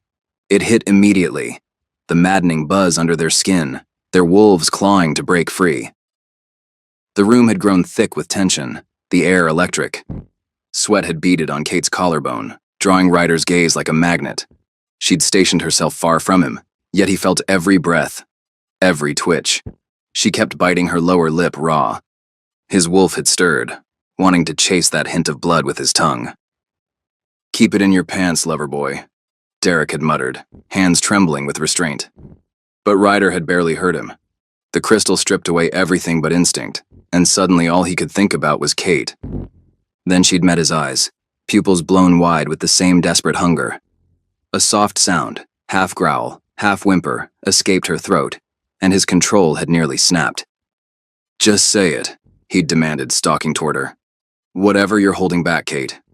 Just say it. I can't, she'd whispered, her voice barely audible over their ragged breathing. Her tongue had flicked out to wet her lips. His wolf had howled. For fuck's sake, just kiss already. Felix had groaned from the background. The crystal had pulsed harder. Derek's shoulders had tightened. Magnus had started growling, his eyes flickering gold. Can't or won't, Ryder had rasped, stepping closer. God, she'd smelled so good. Both. Her voice had cracked. She'd pressed her palms against her eyes, chest rising and falling too fast. God, I miss you so much it hurts. The confession had hit him like a blow. He'd stepped forward, the need to touch her overwhelming. Then a strangled gasp had shattered the moment. No, no, no, Felix had muttered, his usual composure fracturing. His form had flickered between human and bird. I can handle this. I can... Too late. With a screech that made them all wince, Felix had lost the battle. He'd taken panicked flight around the chamber, dive-bombing overhead. They'd all scrambled away as he whipped past, Ryder catching one last breath of Kate's scent. Wild, wanting, his. Before Jensen and Silas had burst in to restore order. Now, waiting for the 5th trial, Ryder's thoughts spiral. Every interaction with Kate leaves him more confused. She defends him one moment, runs the next, says she misses him, yet refuses to explain why she broke it off in the first place. The oak doors creak open. They're ready for you, Alpha Ryder, a guard announces. Derek's hand lands on Ryder's shoulder, grip just tight enough to feel like a warning. Remember what we discussed. Eyes on the prize. Ryder shrugs him off, striding toward the doors. The prize. Right. Except when he tries to picture victory, all he sees is Kate. The oak doors open to reveal a sunroom that seems plucked from a fairy tale. Morning light streams through arched windows, casting golden patterns across a delicate tea service. Ryder. He barely has time to register Bianca rising from the table before she's launching herself into his arms. It's so good to see you, she exclaims. Jensen clears his throat, attempting to look stern and official. The 5th trial will test your suitability as a mate. You must convince my daughter Bianca that you would be... He breaks off, his composure cracking. My boy, you've done so well for yourself. Did you hear about how he started his own pack, Bianca? Brilliant tactical thinking, just like I taught him. Daddy. Bianca's eye roll is audible. This is supposed to be my trial. Right. Jensen straightens, then immediately ruins it by clasping Ryder's shoulder. But he really is doing remarkably well, isn't he? Door, Bianca points firmly. Going. Jensen backs away, still beaming. Bianca shakes her head fondly before taking Ryder's hand and pulling him to the table. Sit. You look like you're about to face execution instead of having tea with your favorite sister. Ryder settles into the dainty chair. This is the trial? Mm-hmm. She pours tea with practiced grace. The goal is to convince me you're good enough for Kate. Though honestly, her eyes twinkle. You passed years ago, Scone? Wait. He frowns. Does Kate have to prove she's good enough for Kate? Bianca's expression turns serious. Actually, she has to prove she's better off mateless, though obviously she already passed. I'd never force her into anything she doesn't want. She brightens. You've been amazing in the trials, by the way. We're overjoyed you came home to compete. I didn't come back to compete, Bianca. Ryder shifts uncomfortably. I only came because of your letter. Because you asked me to. I was worried about you. Bianca takes his hand, her smile gentle. And I'm worried about Kate. She tells him. You know how she is. She doesn't like to look vulnerable. But she hasn't been doing well, Ryder. She misses you. Something in Ryder's chest cracks. Did she actually say that? He asks. Bianca snorts. Of course not. But I'm not blind. She's been refusing mates for years. She leans forward conspiratorially. Everyone thinks it's because of Silas, but please, I know my sister. She was waiting for you. Bianca, Ryder begins, throat tight. I don't think you've got the full picture here. Kate is the one who ended things. She wouldn't do that. Bianca's expression clouds. Well, she did. Ryder grunts more bitterly than he'd like. She still loves you, though, Bianca says softly. Kate has loved you since you two were children. You mean when she was always picking fights or trying to trip me? Ryder deadpans. Yes, Bianca exclaims, eyes sparkling. That's her love language. Ryder rolls his eyes. Well, maybe her love has died, Bianca. The blonde shakes her head. Come on, Ryder. When Kate loves something, it's for life. You know that. Remember when she refused to eat anything but pancakes for a whole year? She was stubborn that way, Ryder says softly. Was? Bianca arches an eyebrow. Is. And lately, she bites her lip. I think something's wrong. She's keeping secrets, but I don't know what kind. Ryder thinks of Kate's cryptic words in the trials, her pain-filled eyes, and this book she'd wasted time reading during the second trial. Demonic arts. Why was she wasting time researching black magic? It didn't make any sense. See? Bianca says, catching his expression. You think so too. Ryder sighs. Well, whatever it is, she won't talk to me. I tried asking, but... Then try again, Bianca snaps. After Mom died, she was so withdrawn. You were the only one who could get through to her. She squeezes his hand. That's why I wrote to you. I think she needs you. Whatever's hurting her, you're the only one who might get her to open up. Something cold and uncomfortable settles on Ryder's chest. Had he gotten it wrong? Had he made a mistake leaving when he should have been fighting for Kate? But how long was he expected to pull when she kept pushing him away?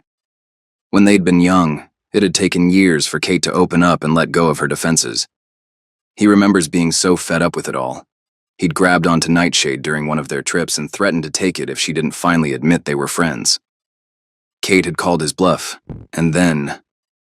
He remembers her piercing scream and tears after he'd swallowed the Nightshade, her face white as sheet and trembling hands.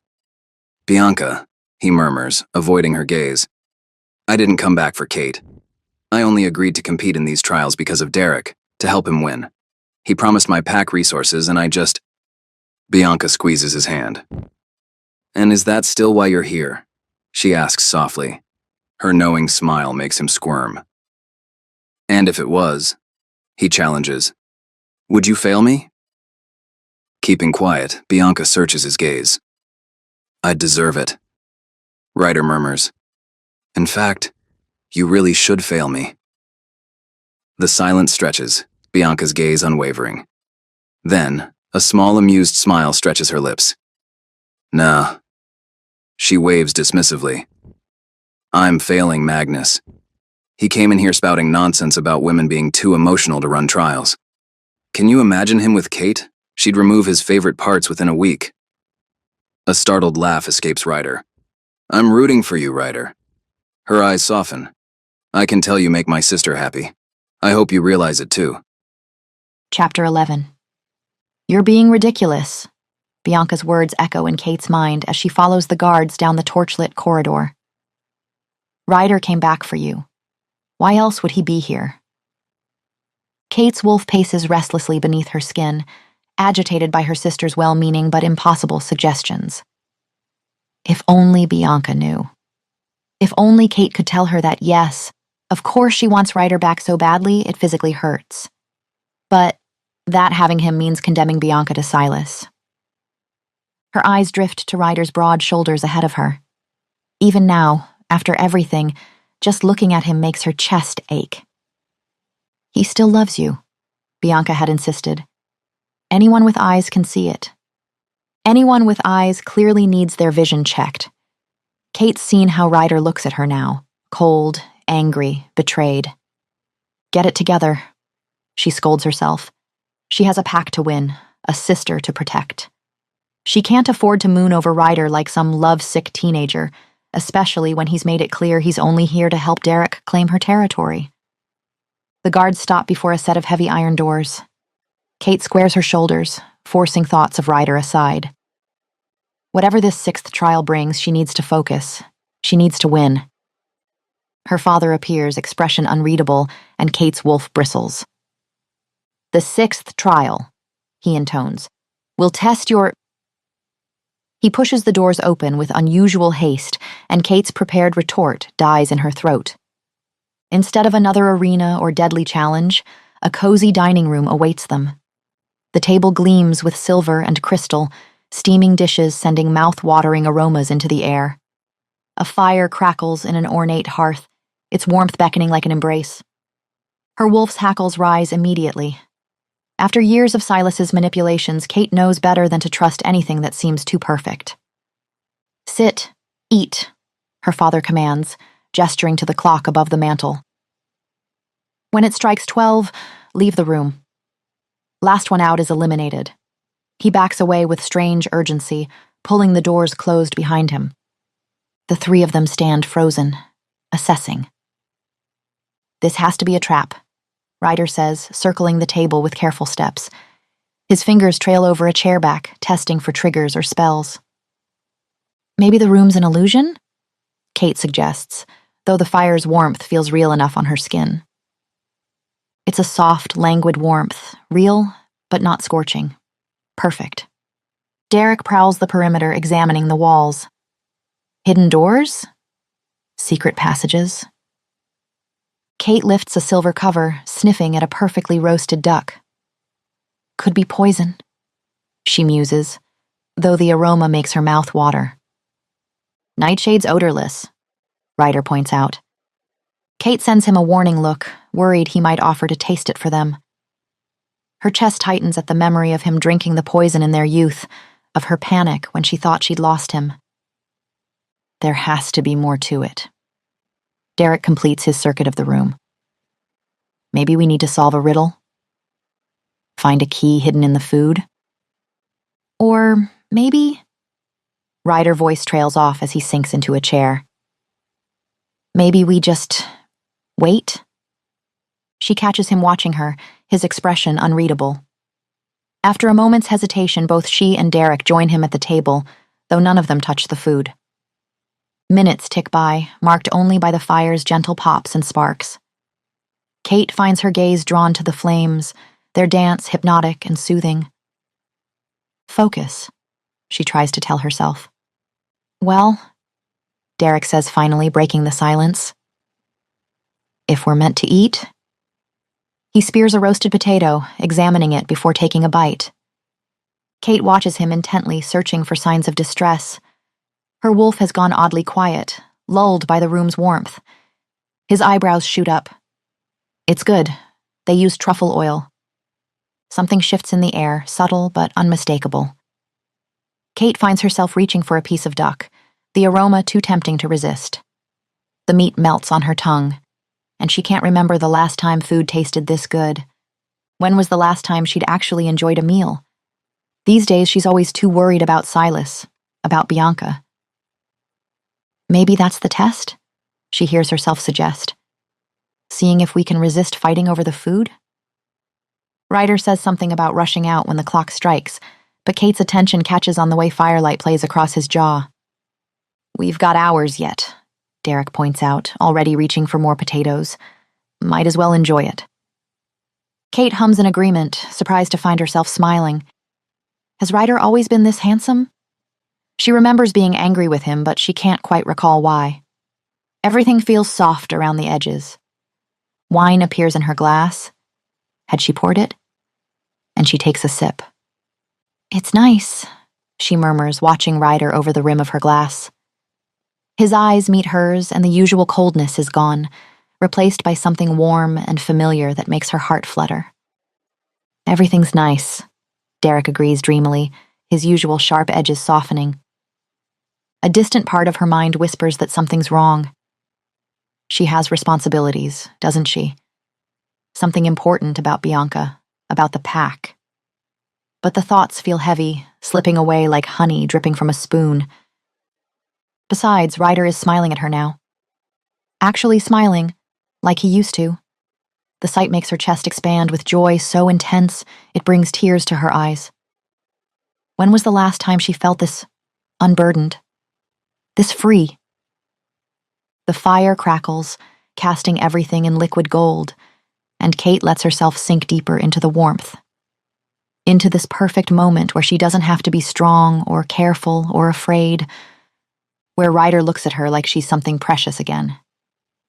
The clock ticks on, unnoticed. Chapter 12.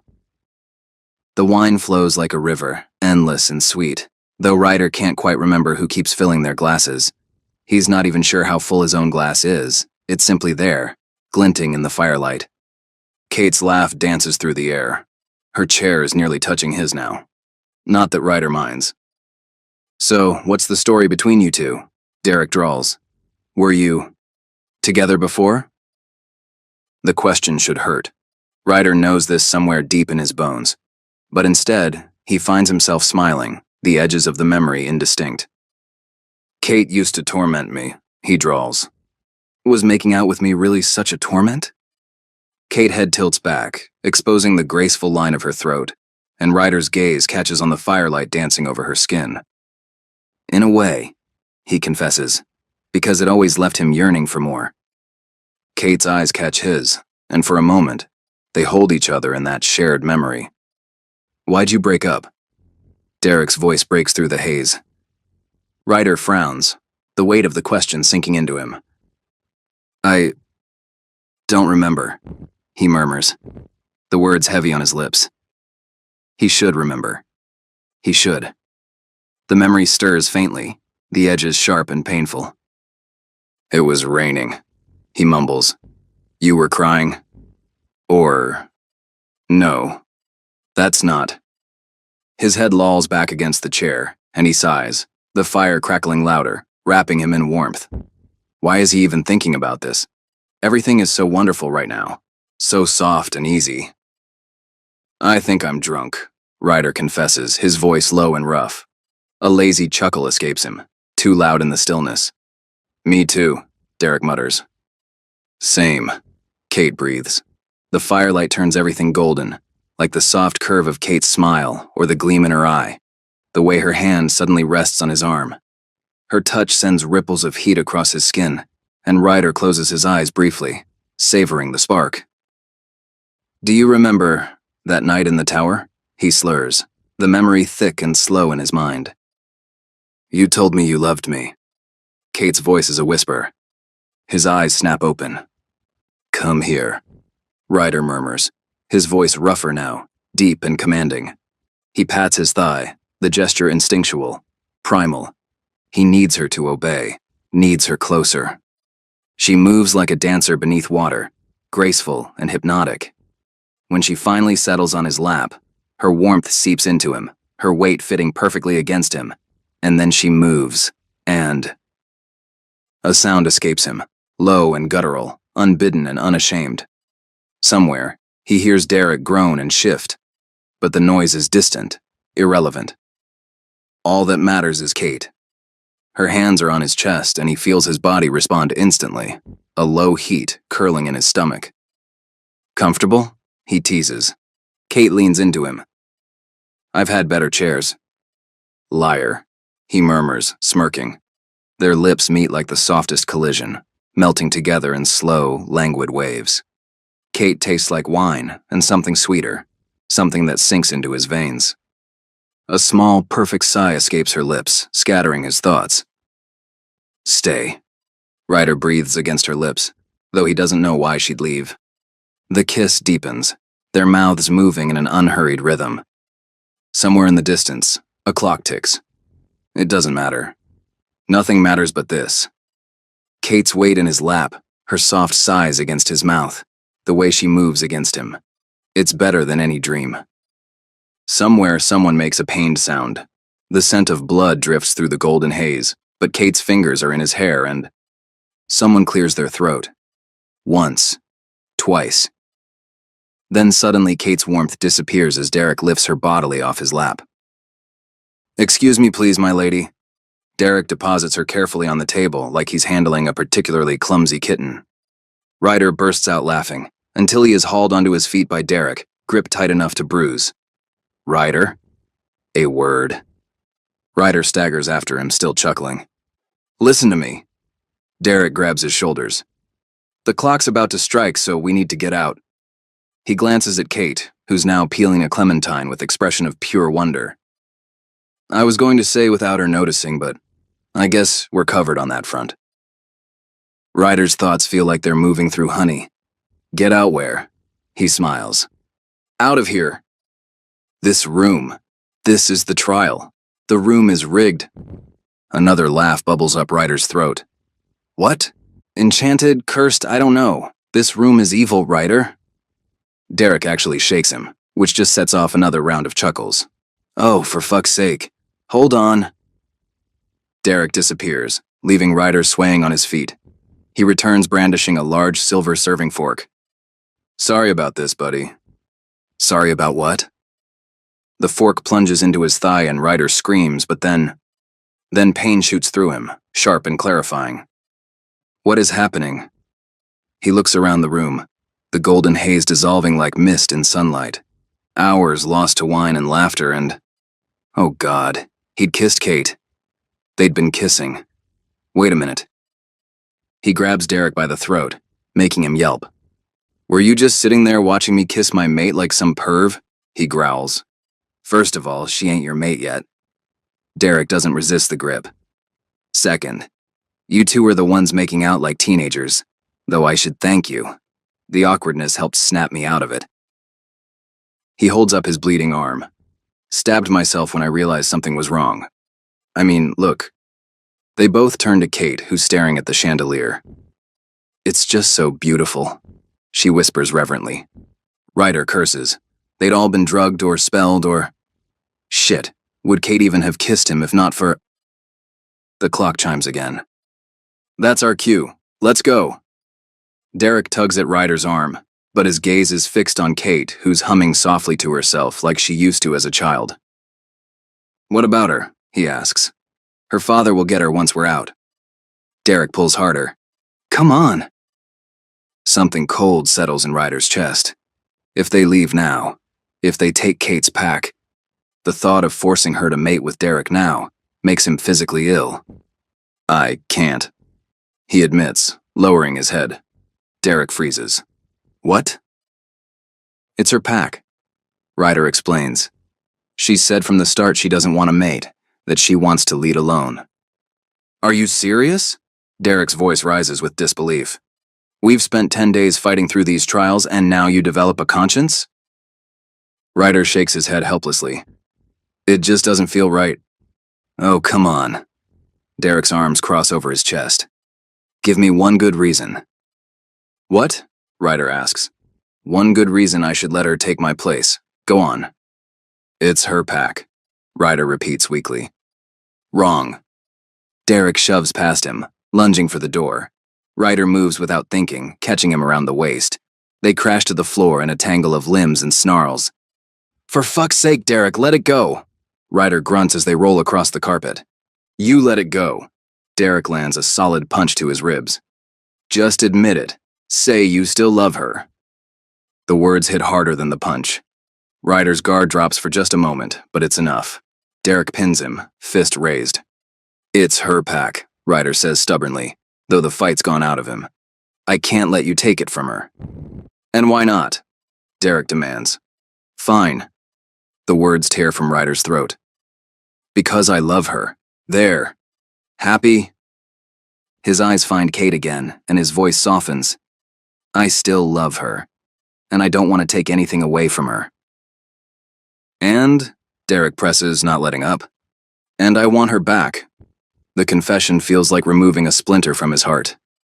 Derek groans, gaze a mix of anger, disappointment, and pity.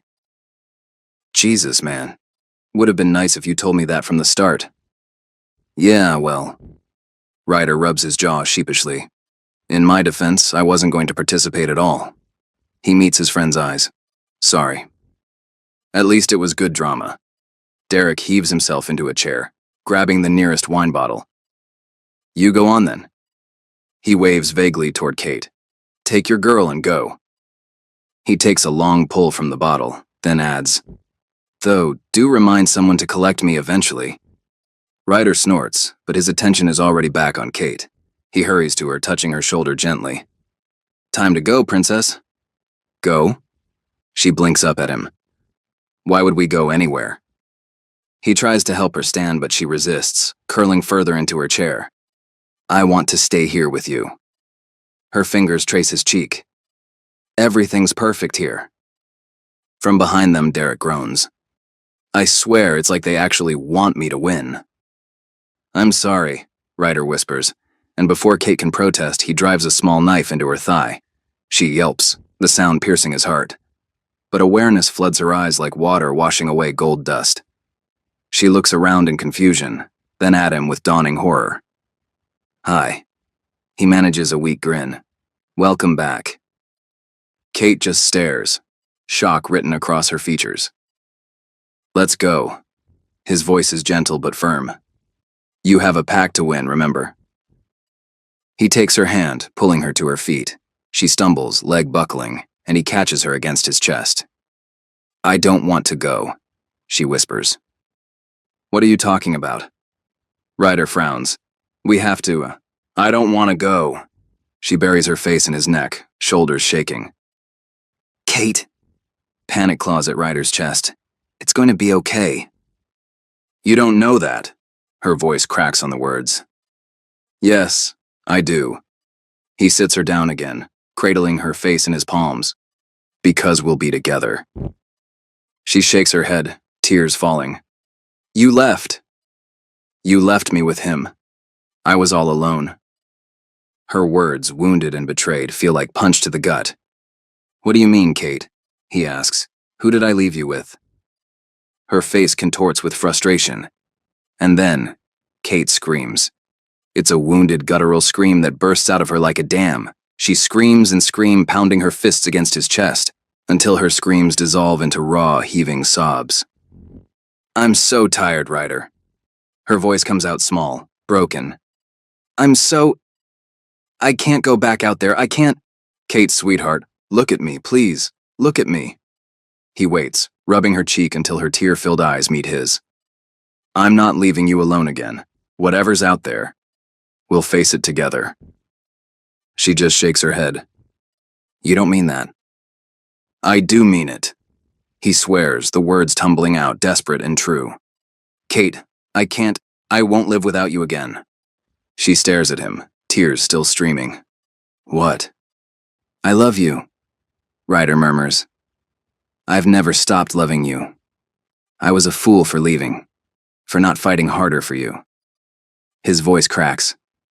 "But I swear on my life, I'll never make that mistake again. I'll fight for you with everything I have."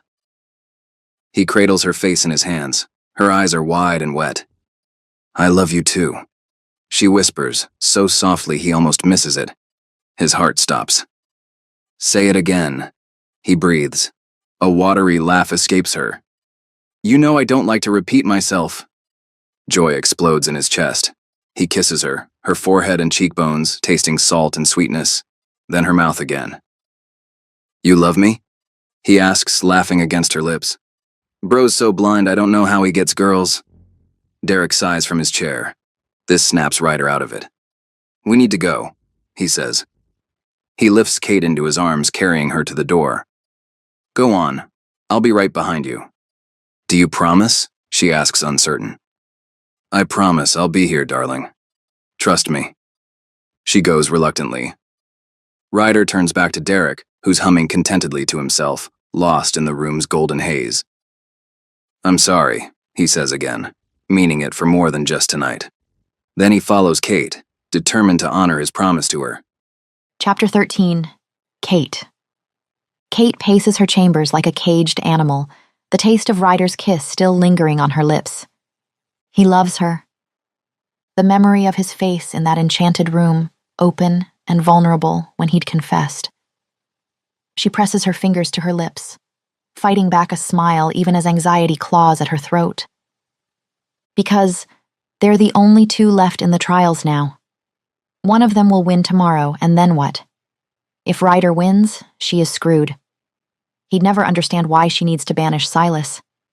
And even if she was to win, the second she'd take Ryder as her mate, Silas would have Bianca.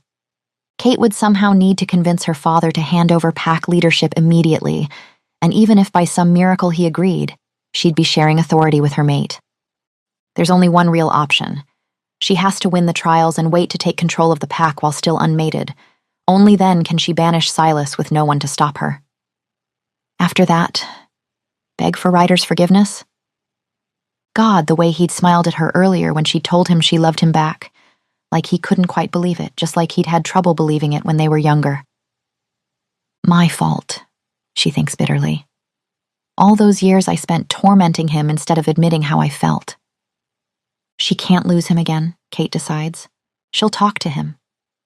She'll convince him to forfeit, to let her have the pack, and to leave for a time, but only for a time, until they can truly be together. It's a terrible plan, but it's the only one she has. Glancing at the window, Kate grimaces. Getting to the guest wing won't be easy. Silas's guards are everywhere. But what's a little midnight parkour compared to losing Ryder forever? She slips out her window with practiced ease, bare feet finding familiar holds in the ancient stone. Moonlight bathes the grounds in silver, and Kate sticks to the shadows, timing her movements between guard rotations. The guest wing looms ahead, its windows dark except for one room where a guard dozes in his chair. Kate counts his breaths, waiting until they even out completely before darting past. Inside, she follows Ryder's scent through hushed corridors, the trail growing stronger with each step, leading her straight to his door. Her heart pounds as she eases it open. The room is awash in moonlight, and there, sprawled across silk sheets, one arm thrown carelessly above his head, is Ryder, features softened in sleep. Her wolf practically purrs at the sight. Mine, something primal in her whispers. His hair is tousled, falling across his forehead in that way that always made her fingers itch to brush it back. Ryder, she whispers, letting her hand trail down to cup his cheek. He doesn't stir. Smiling, she leans down to press a kiss to his forehead. Wake up, Ryder. Nothing. Not even a flutter of eyelashes. Her smile drops. Ryder? She squeezes his shoulder gently, then less gently. Ryder, come on.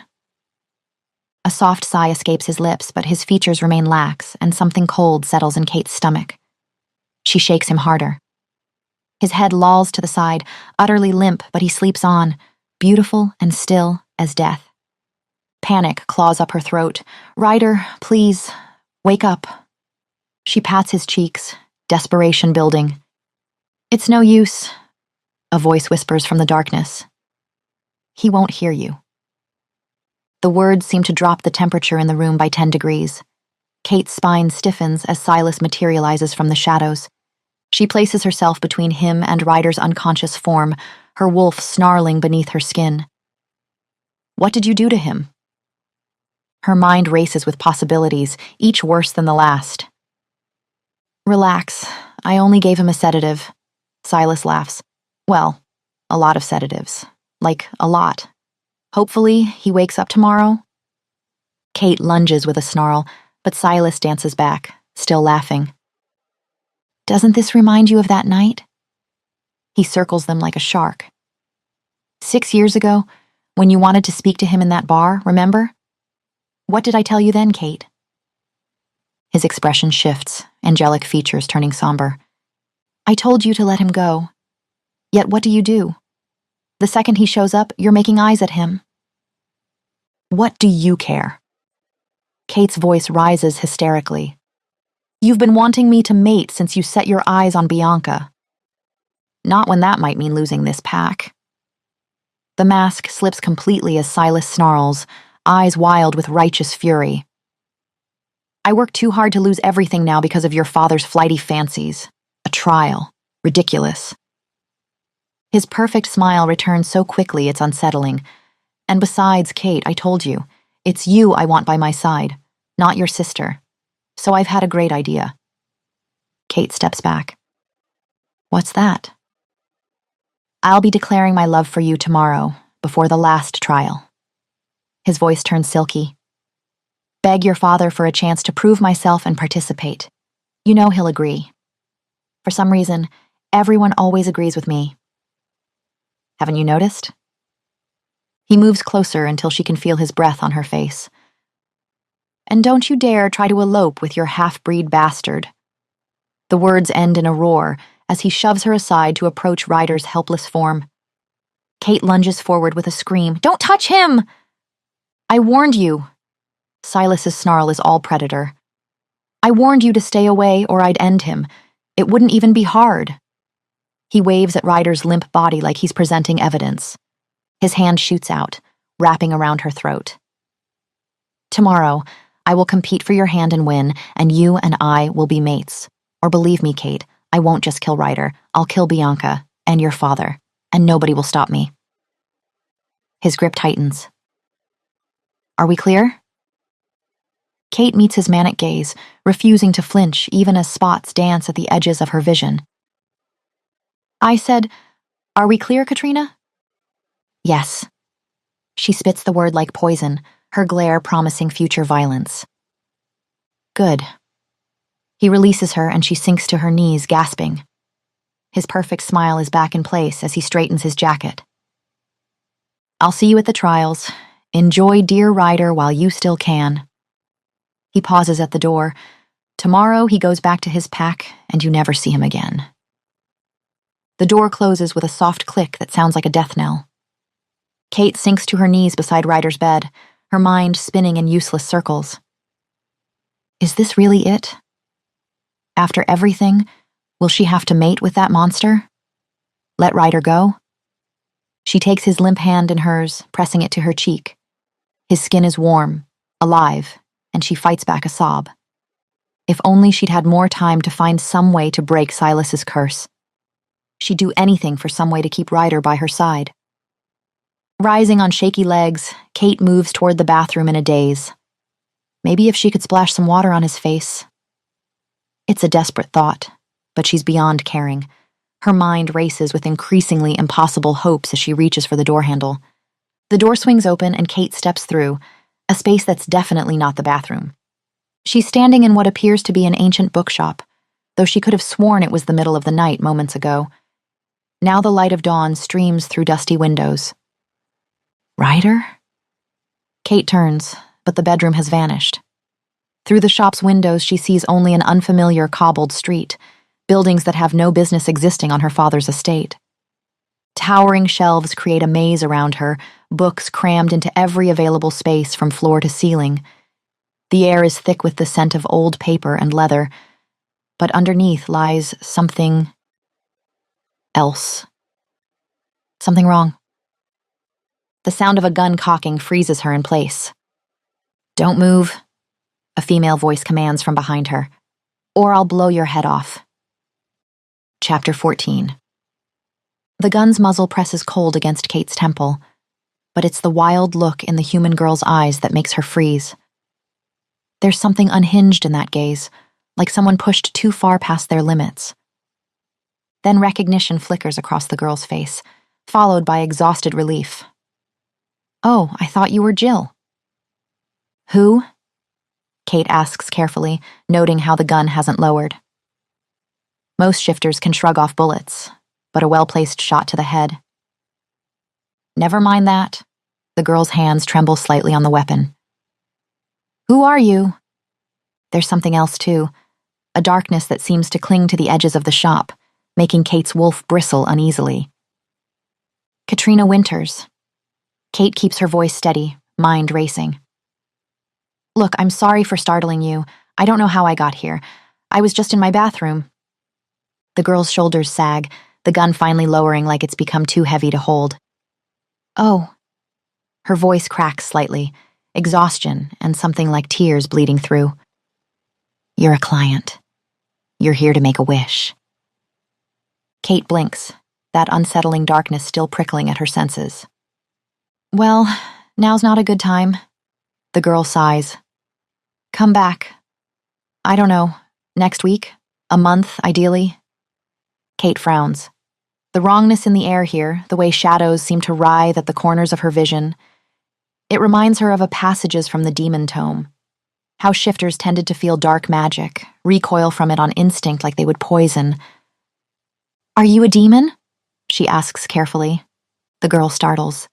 "No, I'm just Iris." Something defensive creeps into her stance. If she's not a demon, she's certainly aware of them. "All right, just Iris." Kate takes a cautious step forward. "But there is one here, isn't there?" "No." Iris's response comes too quick, too sharp. Kate's mind races back to the book. Demon pacts granted limitless power, and Iris had mentioned something about wishes. "Why did you assume I was a client?" Iris's gaze darts behind her. She's hiding something. Or someone. "You wouldn't have been transported here if you weren't a potential client," Iris explains, like the words are being dragged out of her. "If you didn't have a wish to make, magic brought me here?" "Yes." This time when Iris glances over her shoulder, Kate focuses her enhanced senses. Beyond the door at the back of the shop, she picks up labored breathing that sounds distinctly unwell. "Is there someone here with you?" "Go away." Iris steps back, placing herself between Kate and the door, and something in her protective stance strikes a chord. It's exactly how Kate stood between Silas and Ryder just minutes ago. Kate could walk away, should walk away. But that darkness seems to pulse around the back room like a heartbeat, and her wolf's instincts whisper that this, whatever this is, might be her only chance. She lunges past Iris, shouldering through the door. A man lies sprawled on a worn couch too small for his long legs, black veins spidering beneath his skin and spreading outward from his throat like poison. He seems unconscious. Sweat gleams on his forehead despite the room's chill. The darkness Kate sensed earlier coils around him. Her wolf whines, pressing against her skin in an instinctive attempt to get away from what can only be dark magic. "Is he the demon?" she asks as Iris bursts in behind her. "No!" Iris plants herself between Kate and the couch. "But he made a pact with one. He's a magician." So this man has unlimited powers? Kate's mind races with possibilities. "Yes," Iris admits, he uses it to grant wishes for a price. Granting wishes. Limitless power. Hope surges in Kate's chest. "Wake him. I need him." Iris looks at her like she's just suggested they juggle live grenades. "In case you didn't notice," she deadpans, "he's not really functioning right now." "What's wrong with him?" Kate asks, already planning what she'll wish for when they wake him. Iris whirls on her. "This is what happens when he breaks the rules. He's like this because he tried to help someone, like knowing him. He'll try to help you if he were to wake up." "Good." Kate steps forward. "How do we wake him?" "If he helps you in this state, he could die." The raw pain in Iris's voice actually makes Kate step back. Look, if he doesn't help me, all of my friends could die too. Kate's fists clench at her sides. My father, my sister, everyone I've ever loved, they could. Well, all the people I ever loved are already dead.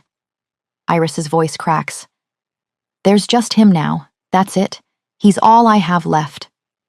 The look she sends Kate is one of pure despair. You're not waking him up, she says, over my dead body. Kate sighs, studying the man.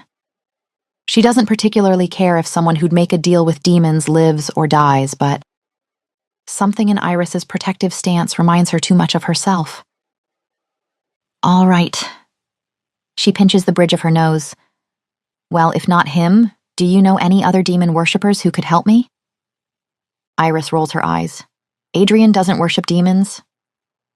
Who's Adrian?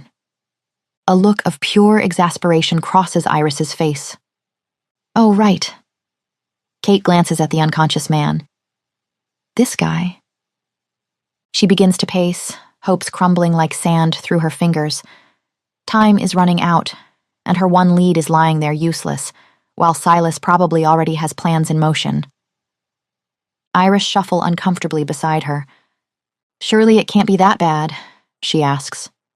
The words burst from Kate like a dam breaking. She tells Iris everything, about Silas's perfect mask, about everyone falling under his spell, about Ryder leaving and returning only to be threatened, about being utterly alone for 6 years while watching her sister fall deeper under his influence. Wait. Iris frowns. So this Silas guy can enchant everyone into he's the nice guy? Kate nods miserably. It wasn't always like this. I rejected his marriage proposal once, and then suddenly everyone thought he was perfect. Everyone except me. Something sparks in Iris's eyes. That actually sounds like something Adrian would do. His magic always comes with a price. She studies Kate. You must be that price. What? Think about it.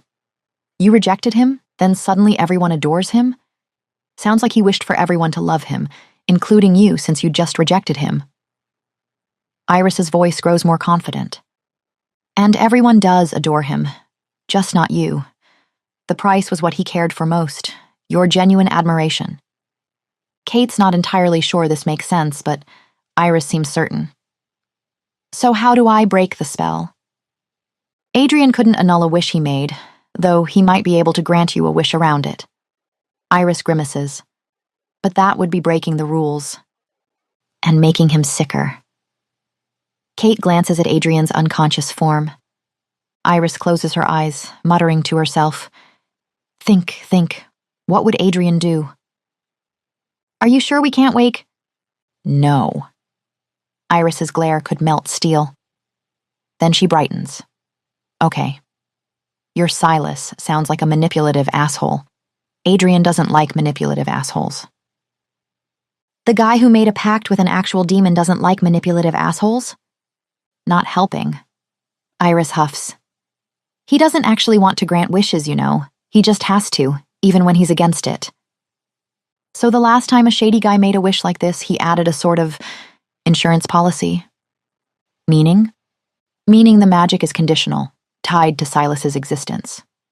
At Kate's blank look, Iris throws up her hands. Basically, you kill him and the curse lifts. Kate sighs. Kill him? If only it were that easy. Silas is paranoid, protected, surrounded by devoted followers. People get desperate when you dangle what they want most in front of them, Iris observes. Meaning? Meaning Silas wants you to adore him like everyone else, right? A calculating look enters Iris's eyes. If I were you, I'd use this. Kate's mind races. What if she convinced Silas she'd fallen under his spell? He won't simply believe it.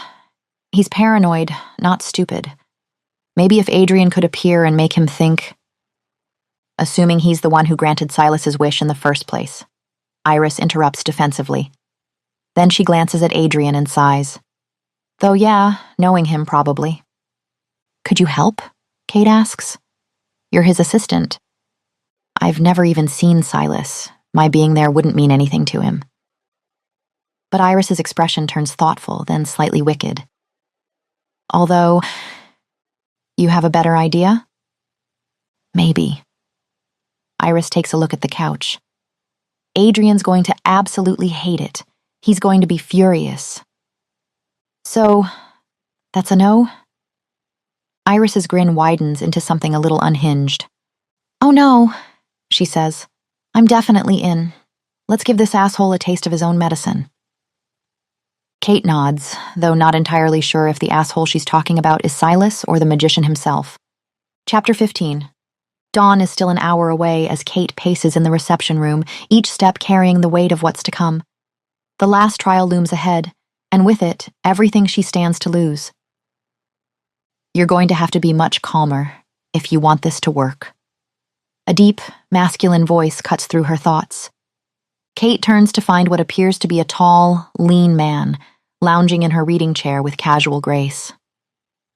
The sight is jarring, knowing it's Iris behind those bright green eyes that seem to glow in the dim light. Shouldn't you go and hide? Kate whispers, still unnerved by the transformation.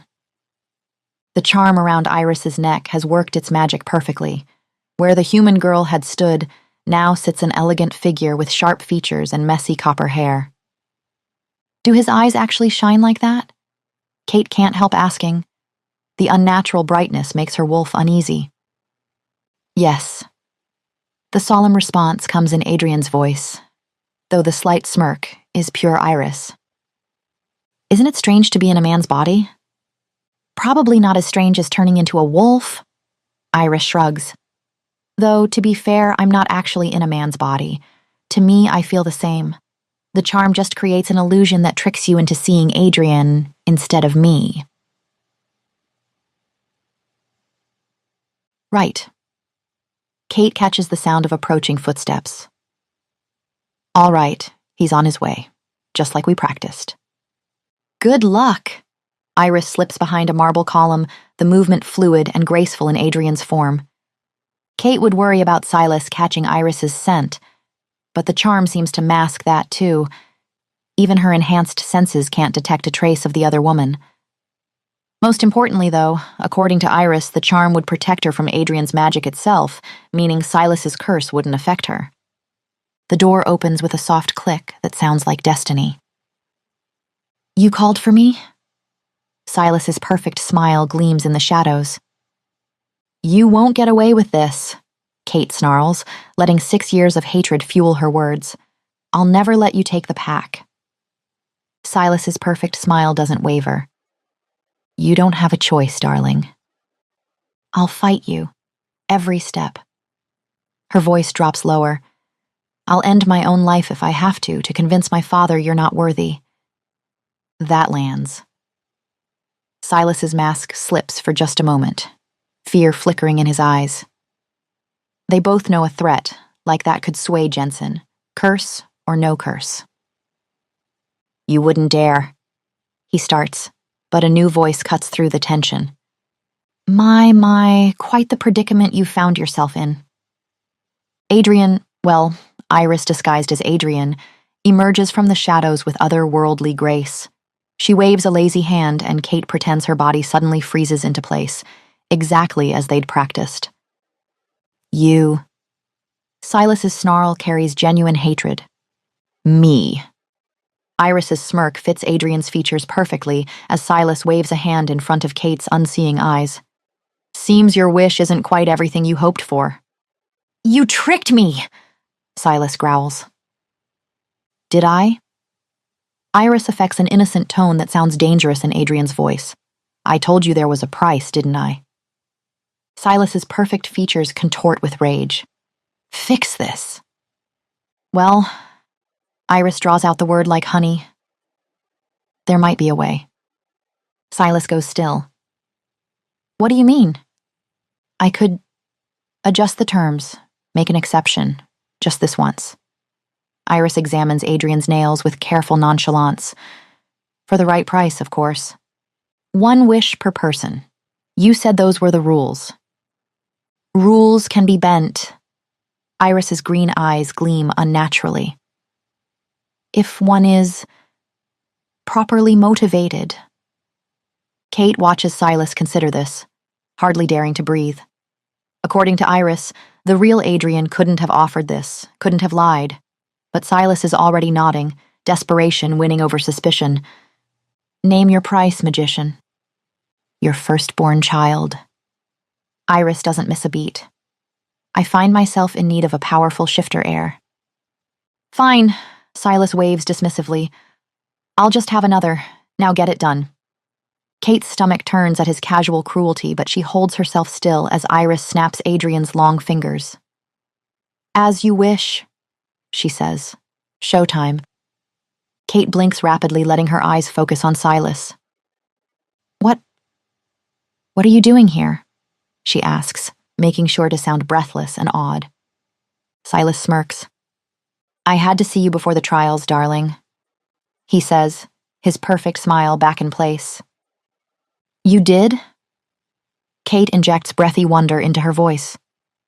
Why? Because I'm going to compete for your hand, Kate, darling. She makes herself smile adoringly up at him, though her skin crawls. Really? She asks. You will? Silas preens, then waves at Iris. Leave us. Iris hurries toward the door, but Silas's voice stops her. Aren't you going to teleport out like usual? I used all my energy on that wish. Iris barely hesitates. Need to replenish it. My guards will show you to a guest room. Silas dismisses her, then turns back to Kate with hungry eyes. Now, precious, he purrs. Tell me how you feel about me. You're just so perfect, Kate gushes, channeling every simpering omega she's ever wanted to throttle. The way you walk into a room, it's like the air itself bows before you. Your smile could outshine the sun. Your eyes. She bats her lashes. They're like sapphires kissed by angels. Go on. Silas leans closer, practically vibrating with pleasure. The very mountains must envy your strength. Kate's wolf gags as she continues. Your voice is like honey dripped in gold. When you fight, it's like watching poetry in motion. More, he demands, eyes glazed with self-worship. Sometimes I catch myself counting your eyelashes because each one is a masterpiece. She's not even trying to make sense anymore. Your mere presence makes flowers bloom and birds sing, and his fingers grip her chin. Show me how much you want me. Kate gulps. Oh God, she's going to have to kiss him, doesn't she? Think of Ryder, she tells herself as Silas's mouth descends. But nothing could disguise this wrongness. Her stomach churns as his tongue forces its way into her mouth. She's about to shove him away, plan be damned, when a knock pierces the nightmare. Yes, she calls out, grateful for the interruption. The door opens. Silas, sorry to bother you, but have you seen... Kate's world shatters as she registers his scent, his voice, before even seeing Ryder. Though nothing could have prepared her for the pain in his gaze as he takes in the scene, her wrapped in Silas's possessive embrace, lips swollen from his kiss, reeking of intimacy. Watching 6 years of love crumble to dust in an instant, Kate sees the exact moment his heart breaks.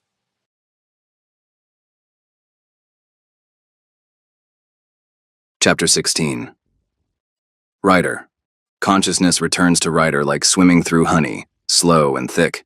His limbs feel impossibly heavy, his eyelids resisting. Something nags at the edges of his foggy mind. A scent, familiar and beloved, tinged with distress. Kate.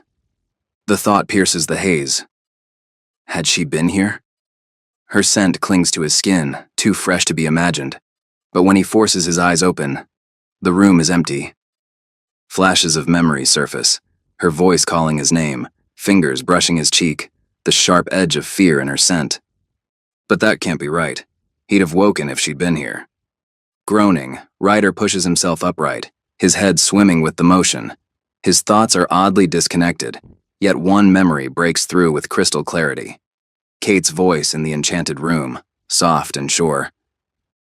I love you too. She loves him, he thinks. After 6 years of hurt and confusion, after everything they've endured, Kate Winters still loves him. Joy surges, unstoppable, and soon Ryder's laughing in sheer relief.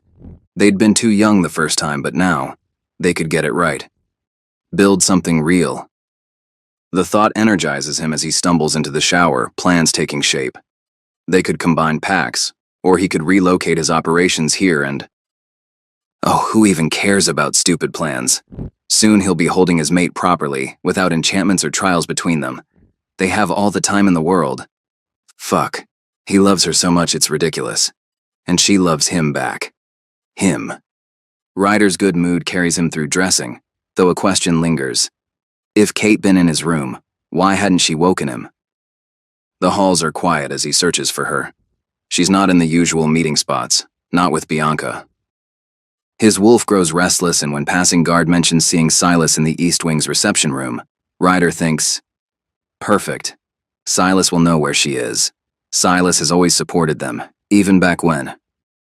Ryder frowns. Something about Silas feels important, but the thought slips away as he approaches the reception room door. Voices drift through. Silas, sorry to bother you, but have you seen... Time shatters and rebuilds into something wrong. Kate? His voice sounds strange, distant, as though it belongs to someone else. She meets his eyes, and for a moment, regret flickers across her face. Or is it pity?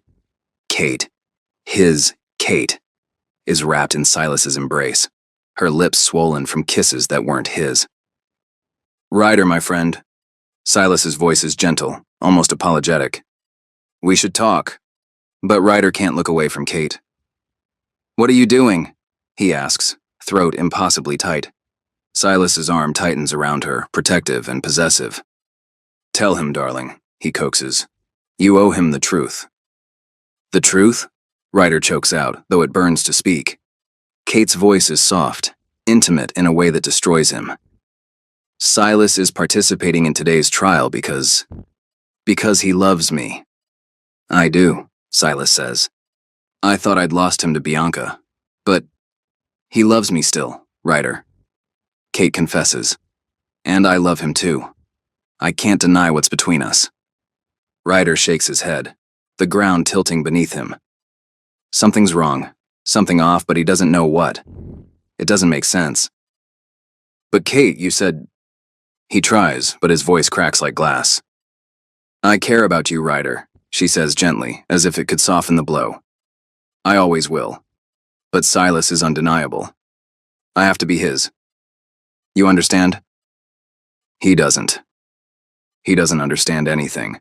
The woman he's loved for years, the mate he thought he'd found again, has loved Silas all along. Excuse me.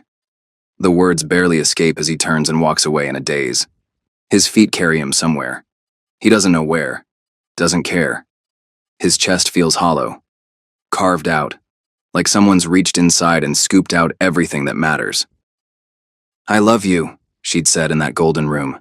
Had she been lying then? Ryder stumbles through the corridors, vision blurred, chest heaving.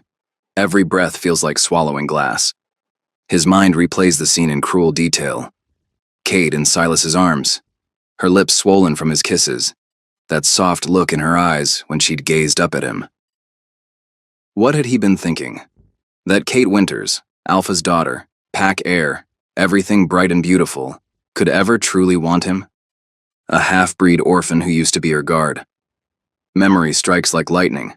Captain Bram's face twisted with disgust as he'd caught them training together. Know your place, boy. She's the Alpha's daughter, not for the likes of you. He'd proven himself since then, hadn't he?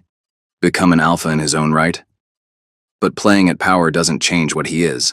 A half-breed bastard who dared reach above his station. His feet carry him to his chambers on instinct. He needs to leave. Now. Before he has to watch Kate choose Silas in front of everyone before... There you are. Derek's voice cuts through his spiral. Trials start in 20 minutes. Get your... He stops short, taking in Ryder's face. What are you doing? Ryder doesn't answer, yanking clothes from drawers with trembling hands. He can't stay here. Can't breathe here. Are you... packing? Derek's voice rises with disbelief. Leaving? After I gave up my spot for you? I think not. Not now, Derek. The growl tears from Ryder's throat as he tries to push past. Derek plants himself in the doorway, unmovable as stone. What happened? Yesterday it was all sunshine and rainbows with your girl, and now you just... She's not my girl. The words explode from him, raw and bleeding. She loves another. Now get out of my way. That doesn't make sense. Derek's frown deepens. She was literally confessing her feelings for you just yesterday, with hearts in her eyes. I saw it. Yeah, well... Ryder's laugh comes out jagged. That was probably just the enchanted room talking because Kate loves Silas. Silas again? Derek throws up his hands. What is it with everyone and that guy? He's the ideal heir. Ryder's voice drops to something hollow. Unlike me. Oh, come on. Where's all that confidence and charm from when you were swearing your eternal love? In pieces. The words taste like ash. Along with my heart. He moves to leave, but Derek's next words freeze him in place. What if it's a test? He asks, serious. Ryder's shoulders tense. Don't be ridiculous. But what if it is? Derek presses. You swore you'd fight for her, Ryder, and right now it's looking like you're running away. Something snaps inside him. Ryder whirls, fangs lengthening with his fury. The love of my life just told me she's in love with another, he roars. So if you'll excuse me, I think I'm allowed. And I'm telling you, what if Kate's lying? I taught her how to play poker. Ryder snarls.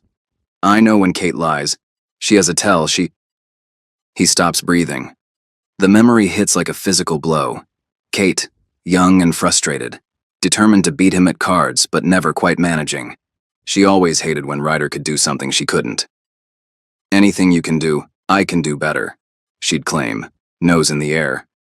Well, she hadn't managed to beat him at cards and she made him pay for it. Sourly. Years later, she'd been naked in his arms as Ryder confessed how he'd always known when she was bluffing, the way her fingers would twitch at her sides, like she wanted to snap them. You've gone awfully silent, Derek observes. Shut up. Ryder's mind races, replaying the scene in the reception room. He'd been so caught in the pain of seeing her with Silas, he hadn't... Her fingers were twitching. He whispers. What? When she told me she loved him? Hope blooms in his chest, fragile as glass. Her fingers were twitching. I feel like twitchy fingers are important. Derek's lips purse. But I've got to say, I'm not quite sure why. It's her tell. The words burst from him. She was lying. Oh. Derek nods sagely. Well, of course she was. I keep telling you. I've got to get to those trials. Ryder grabs Derek's shoulders, his heart thundering. That you do. They break into a run, tearing through the corridors toward the main hall. Ryder's mind spins with possibilities, hope warring with doubt with every step. What if he's seeing what he wants to see, fooling himself into more heartbreak? If Kate doesn't love Silas, why kiss him? One way or another, he has to know the truth. Chapter 17. Kate. Kate's legs feel like lead as Silas guides her through the corridors toward the main hall, his grip on her arm a steel trap disguised as affection. Her wolf lies curled in a tight ball of misery inside her chest, whimpering at the memory of Ryder's face when he'd seen them. She'd planned for him to see her with Silas, of course, had known it would hurt him. That was the point, wasn't it? But not like this. Not with Silas's taste still bitter on her lips, not with her skin crawling from his touch. She hadn't been ready for the raw devastation in Ryder's eyes, the way his entire world seemed to shatter in that moment. What have I done? You're awfully quiet, darling. Silas's perfect smile carries an edge of warning. Aren't you excited? After all these years, we'll finally be together. Of course, she manages, though the words taste like poison. Her wolf thrashes against her ribcage, desperate to run after Ryder, to explain, to fix what she's broken. But she can't. She'd known this would hurt him, had counted on it even. But she'd thought she'd be able to do so in a controlled environment, one in which she could have made him understand. What a fool she'd been. What kind of monster was she to deliberately wound the man she loves? I can't wait until your father hears we're together. Silas practically vibrates with triumph as he pulls her along. How long do you think until he hands over control of the pack completely? Soon, I hope. The words come out weak, automatic, as her mind spins with panic. She needs Ryder there for the trials, not just there. She needs him present, alert, watching. Her entire plan hinges on it. But after what he just saw, her chest aches at the thought of him leaving, of facing Silas alone. Could she even face Silas alone? The thought sends ice through her veins. She'd been so sure of herself last night, so certain of her path forward. Now, watching Silas preen with victory, all that certainty crumbles to ash. Her wolf whines, pressing against her consciousness with images of Ryder, young and earnest, teaching her to play poker. Older and beautiful, looking at her like she hung the moon. And now she might have lost him forever. What has she done? What was she thinking? Almost there, my love. Silas's voice drips honey and lies. Ready to start our future? Kate's heart pounds against her ribs like a caged thing. She's not ready. She's not strong enough. She can't do this without Ryder. She can't. They round the corner to the main hall, and all hope dies in her chest. The great hall buzzes with anticipation, packed with faces both familiar and foreign. Her father stands proud on the dais, Bianca radiant beside him. The eliminated alphas line the walls like living trophies, their gazes heavy with judgment. Even Iris is there, still wearing Adrian's form like a cloak, blending into the shadows at the back. She should feel relief at seeing her only ally, but Kate can't feel anything past the gaping wound in her chest. One face is conspicuously absent. The knowledge that she's driven him away makes her wolf keen. Silas? Kate? Jensen's voice carries clear confusion as they approach, his eyes dropping to their linked arms. Alpha Jensen. Silas's voice rings with theatrical joy as he lifts Kate's hand. We, your daughter and I, come with the most joyful news. Is that so? Jensen leans forward, curiosity plain on his features. Silas's perfect smile widens as he turns to address the crowd. Kate and I are to be mates, Alpha. His voice booms through the hall. With your blessing, of course. The silence that follows is deafening. Kate watches shock ripple through the assembly like a wave, feels the weight of every stare. Her father's expression flickers between stupor and confusion. What? Jensen's gaze darts between them. But Silas, what about... He glances at Bianca, who stands frozen on the dais. Ah, yes. Silas's tone drips false regret. Sweet Bianca is delightful. But Kate... His grip on Kate's hand tightens painfully. Kate knows her place now. She's learned to submit, to recognize true power, and as Alpha, I'll need a mate who understands hierarchy. Kate's stomach turns as the crowd sighs dreamily. Through the curse's lens, his cruel words must sound like poetry. Beautiful, Jensen whispers, actual tears in his eyes. My boy, I had no idea you felt so passionately about my Katie cat. And you, Kate? Her father's voice is gentle. You feel the same? Kate meets Bianca's tearful gaze, her heart shattering anew. Yes, she forces out, the word like glass in her throat. Jensen nods slowly, turning to address the crowd. Nevertheless, I gave my word. Whoever wins the trials shall be Kate's mate. Have my pack. But the trials are already won. Silas interrupts smoothly. By Kate. She wins by forfeit since Ryder is... Ryder is what? The voice cuts through the hall like a blade, and Kate's heart stops. The crowd parts like water as Ryder strides forward, Derek at his shoulder, green-gold eyes blazing with defiance. Power rolls off him in waves, and Kate's knees nearly buckle with relief. When his gaze meets hers, she can't stop the tears that spring to her eyes. He came back.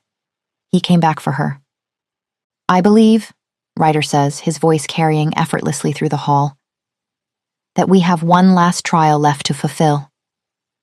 Jensen nods through conflict clouds his features. But Alpha. Silas's arm wraps around Kate like a python. Kate and I are in love. Surely you must understand we cannot have Ryder try and separate a much better suited match. You wish to compete for my hand in the trials, darling? Kate interrupts, injecting breathless wonder into her voice. That is the most romantic thing I've ever heard.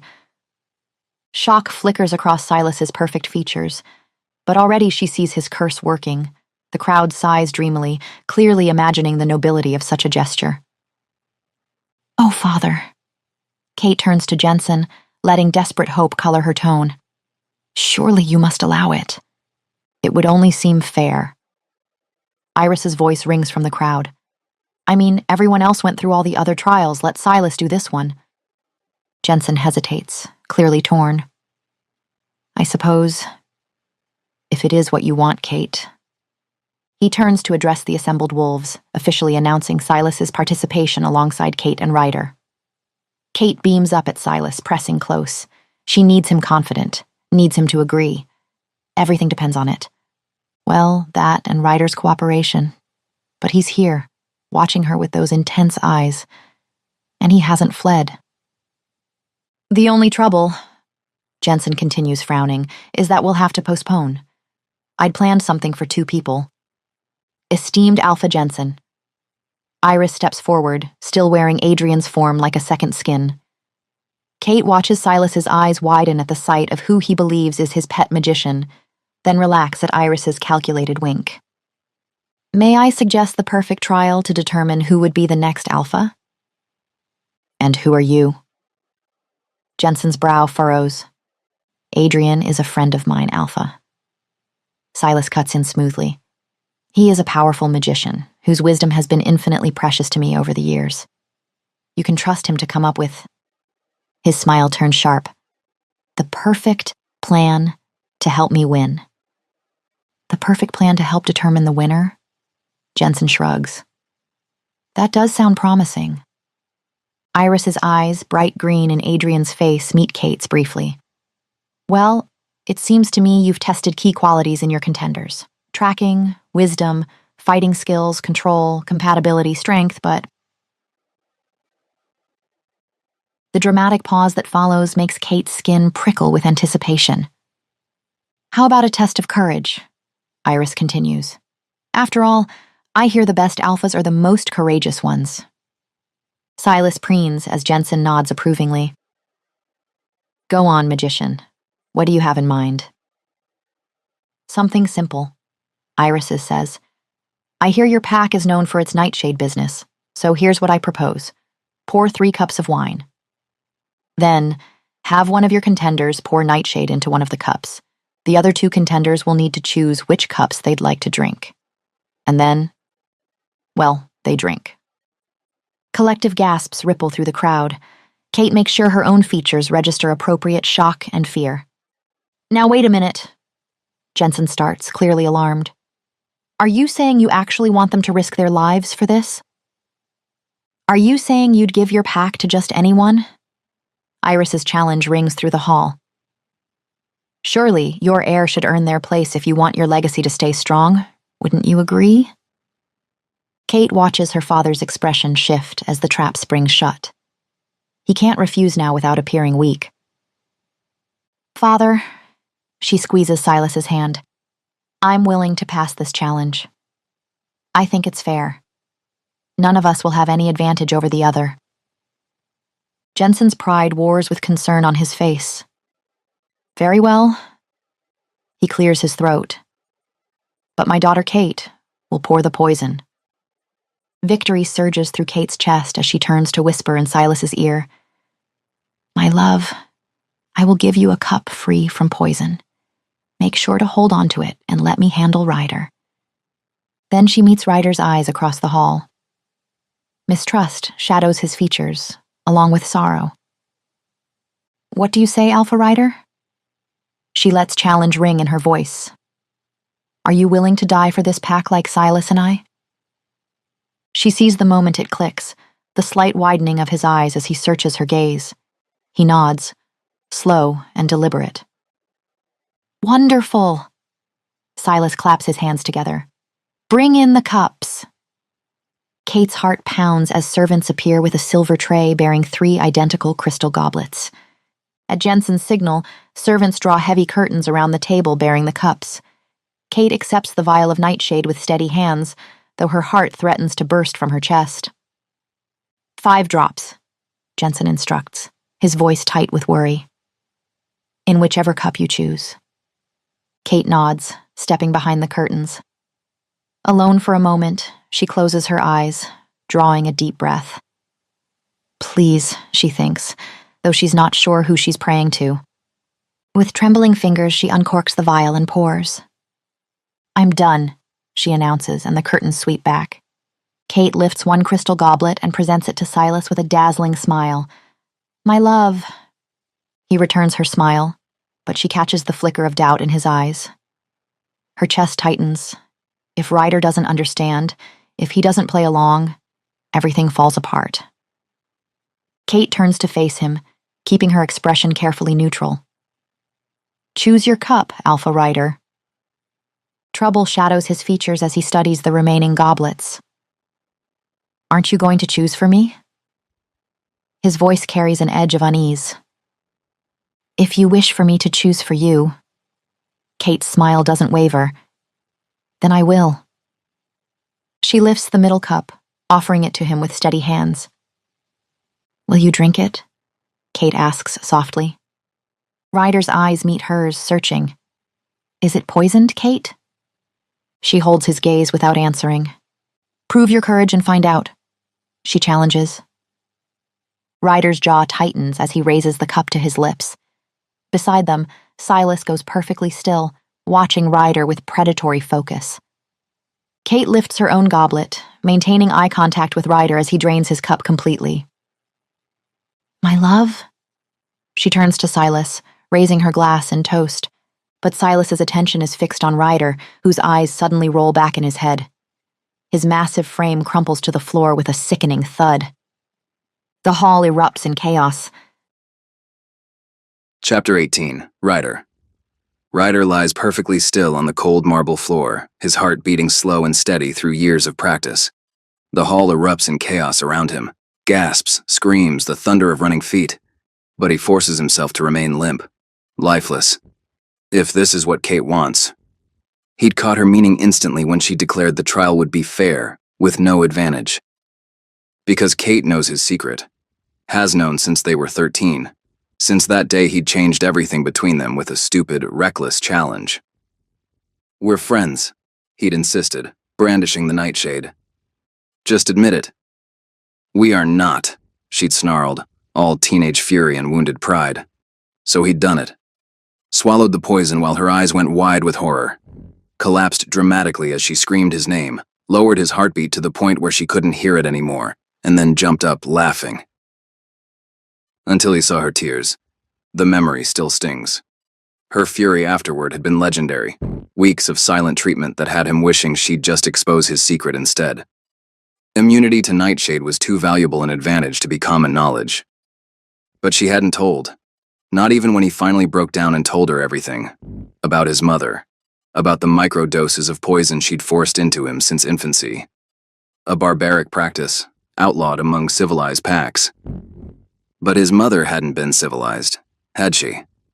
Driven mad by her exile, by the shame of bearing a human's child, she'd seen Ryder as her chance for redemption. You'll be strong, she'd whisper as he writhed in agony. Strong enough to take back everything they stole from us. Now, listening to Silas's warm laughter somewhere above him, Ryder fights the urge to move. Kate had known he wouldn't fear the poison. If she'd wanted him dead, she'd never have agreed to this test. And Kate herself isn't suicidal, which means she intends Silas to die here. But why? Everyone adores Silas. Even Ryder's own memories of his old friend feel warm. Kate's words from the enchanted room echo in his mind. You left me alone with him. Had she meant Silas? But that's impossible. More laughter rings out above him, and Ryder's wolf bristles at the sound. Should he jump up now and demand answers? But Kate had wanted him to deceive them all. Kate, who'd kept his secret all these years, who shows all the signs of lying when she declares her love for Silas. What if it's a test? Derek had said. And so Ryder keeps still. The hall erupts in chaos around him, gasps, screams, the thunder of running feet. But he forces himself to remain limp, lifeless. My love. Silas's voice drips honey and pride. Let me prove my courage to you and our pack. Kate's laughter rings out, bright and clear. The crowd murmurs, questioning. Then silence drops like a stone. A choked gasp breaks the quiet. Ryder's eyes snap open as Silas crashes to his knees, face ashen, clawing at his throat. The hall erupts in chaos as Ryder sits up, drawing shocked cries from the assembled wolves. Kate's eyes find his, brimming with tears of relief and love. What the fuck is going on? Derek grabs fistfuls of his own hair, staring between Ryder and Silas's writhing form. How? Blood bubbles at Silas's lips. The words trigger something in Ryder's mind. A splitting headache as reality seems to shift. The dying man before him no longer appears heartbroken and betrayed. Instead, Ryder sees a seething coward, eyes burning with manic hatred. He blinks hard, confused. The pain in his head intensifies as memories begin to twist, reform, reveal their true shape. Suddenly he sees Silas sneering insults at him, openly threatening them before trials. Kate's fearful eyes as Silas loomed over her. Silas chokes, and another memory crashes through. Kate in the rain, tears streaming down her face as she explains how Silas had demanded her hand twice, how she'd refused him, but how everyone had suddenly started acting like she would marry him despite her protests. Ryder, she'd asked, concerned. Why are you looking at me like this? What's wrong? You're going to be Silas's mate? He hears himself asks, feeling his heart being crushed by both the memory and the realization that none of it had been real. That Kate had never, not once, said she would mate with Silas. What are you talking about? He remembers now, her face twisting in shock and fear, the raw anguish in her eyes. I'd never mate with him. I love you. What about us, Kate? Past Ryder says, and it's too much. He can't listen to this anymore. He can't bear the thought of what it all means, of what he'd done. And yet, he hears it all anyway. Horror bubbling up to the surface as his brain rearranges itself. He hears and sees through years of lies and crumbling illusions, endless twisted memories only now shattering under the weight of the truth. And through it all, through all the horror of Silas' lies, threats, manipulations, and misdeeds, there is Kate, devastated, calling after him. Ryder, don't go. Where are you going? Please, come back. I love you, Ryder. He snaps his gaze open just as Silas, choking on his last breath, meets Kate's eyes. All the cups were poisoned. Kate snarls, kicks him hard in the chest. Now die, you piece of trash. Silas's eyes roll back. He's stopped breathing. Around them, the crowd stares in mounting horror as their enchanted memories shatter. Silas had us all fooled, someone begins to scream. Kate saved us, adds another. More screams. More horrified gasps as the pack's collective memory returns. The truth doesn't set you free, Ryder thinks. The truth hurts. Oh shit. Derek points at the corpse. Guy was a downright psychopath. Bianca collapses in tears while Jensen stands frozen in shock. Kate turns to Ryder, and there's blood trickling from her lips. Kate, Ryder whispers. Her eyes close and she falls. A scream tears from his throat and he lunges forward, catching her before she hits the ground. No, Kate, look at me. But her skin is already turning gray, her hands going limp. Kate! Ryder exclaims, despair cloying his heart.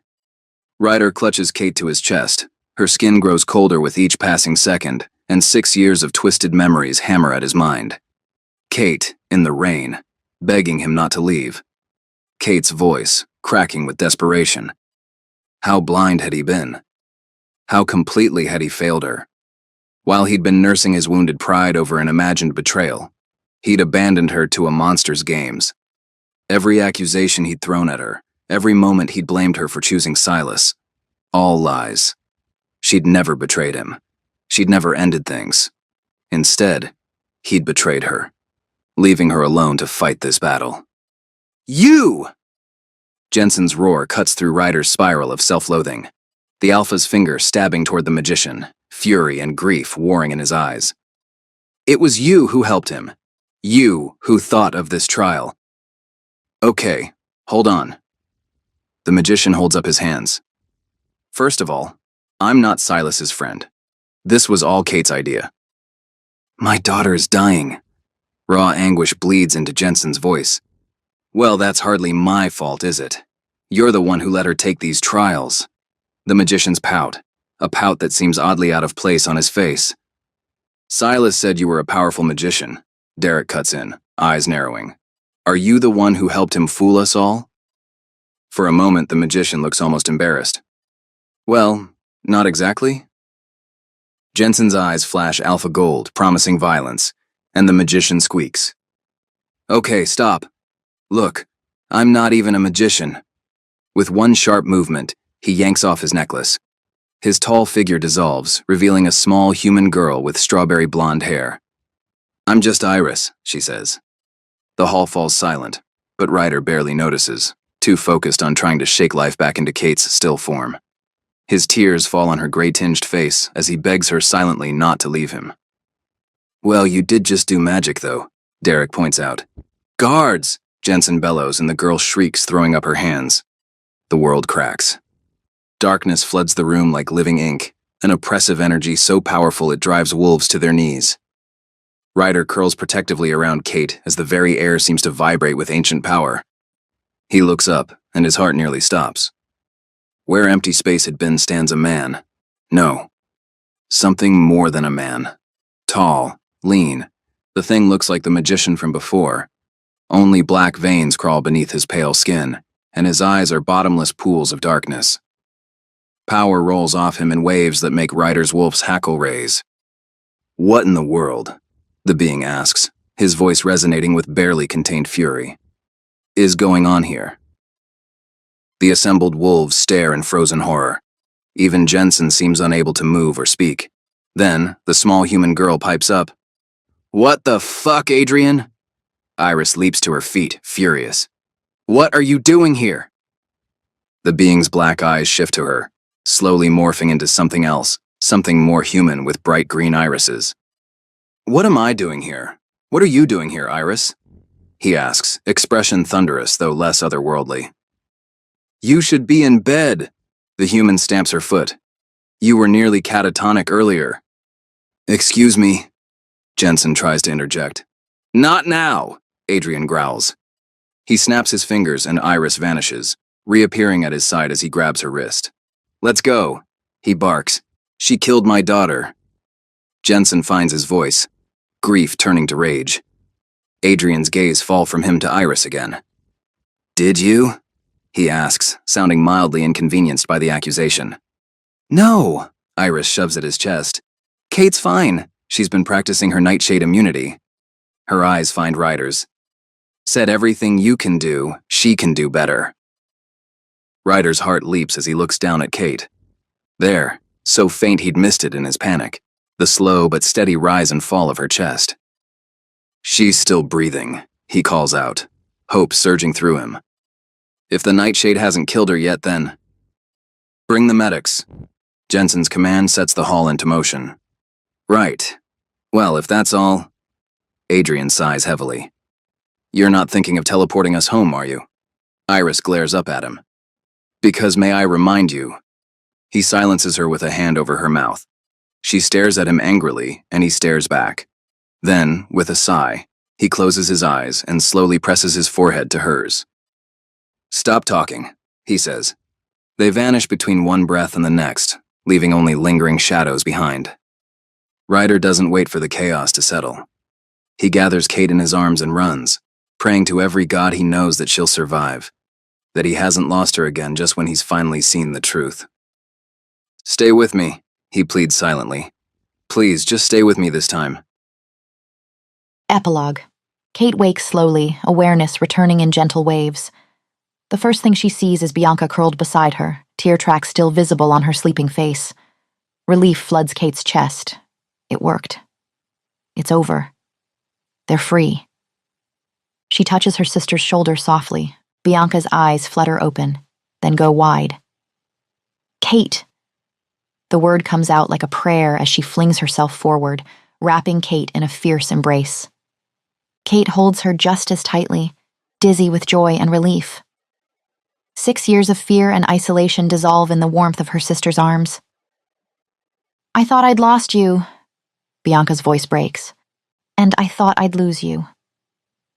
Kate presses her face into her sister's hair. For 6 years, I thought I'd lose you. Bianca dissolves into tears, apologizing through broken sobs. I can't believe what he did, what he made us all, how horrible it must have been for you, all alone. Kate starts to offer comfort, but then catches the haunted look in her sister's eyes. The realization hits her like a physical blow. Bianca now has to live with memories of a monster who'd used magic to manipulate her feelings, who touched her without true consent. For a moment, Kate almost wishes she hadn't exposed Silas's true nature, if only to spare her sister this pain. Don't you dare! Bianca grabs her hands, reading her expression. Don't even go there. You saved us, Kate. You were so brave. The entire pack against you, all those alphas you had to reject, and Ryder. She breaks off, jumping to her feet. You must want to see him. What about you? Kate reaches for her sister, but Bianca manages a brave smile. I'll heal. With time. She squeezes Kate's hand. And right now, you need to see Ryder. Unless you'd rather see Father, he's beside himself with worry. Kate can't help but laugh, though the sound comes out watery. Ryder, she admits, please. He enters moments later, and Kate's breath catches in her throat. After 6 years, his presence still fills the room like sunlight breaking through clouds. Ryder's shoulders are tense with obvious worry, his hazel eyes dark with relief and something else, something guarded that shouldn't be there, not now when they're finally free. But even that hesitation can't dim the simple miracle of him standing before her. This is the man she'd fought for, had endured 6 years of isolation and pain to protect. The boy who'd swallowed Nightshade just to make her admit they were friends, who'd taught her to play poker and held her through thunderstorms, who'd looked at her like she hung the moon even when she was being impossible. Kate. Her name falls from his lips like a prayer. He drops to his knees beside her bed, taking her hand with such gentle reverence it brings tears to her eyes. When he presses his lips to her fingers, she feels the slight tremble in his touch. Hi. She smiles. He returns the smile, but shadows linger in his eyes. Relief is written across his beautiful features, but there's guilt shadowing his eyes, a careful distance in his stance that makes her heart ache. Even now, he's trying to protect her, from himself this time, as if she hadn't spent 6 years fighting for the chance to be with him again, as if she hadn't faced down a monster just for the hope of this moment. What's wrong? Concern creeps into her voice. What's wrong? He gives a bitter laugh. You're asking me what's wrong. You almost died. I wasn't going to die. Kate rolls her eyes. I told you, Ryder, everything you can do, I can do better. He shakes his head, but she presses on. You scared me half to death once.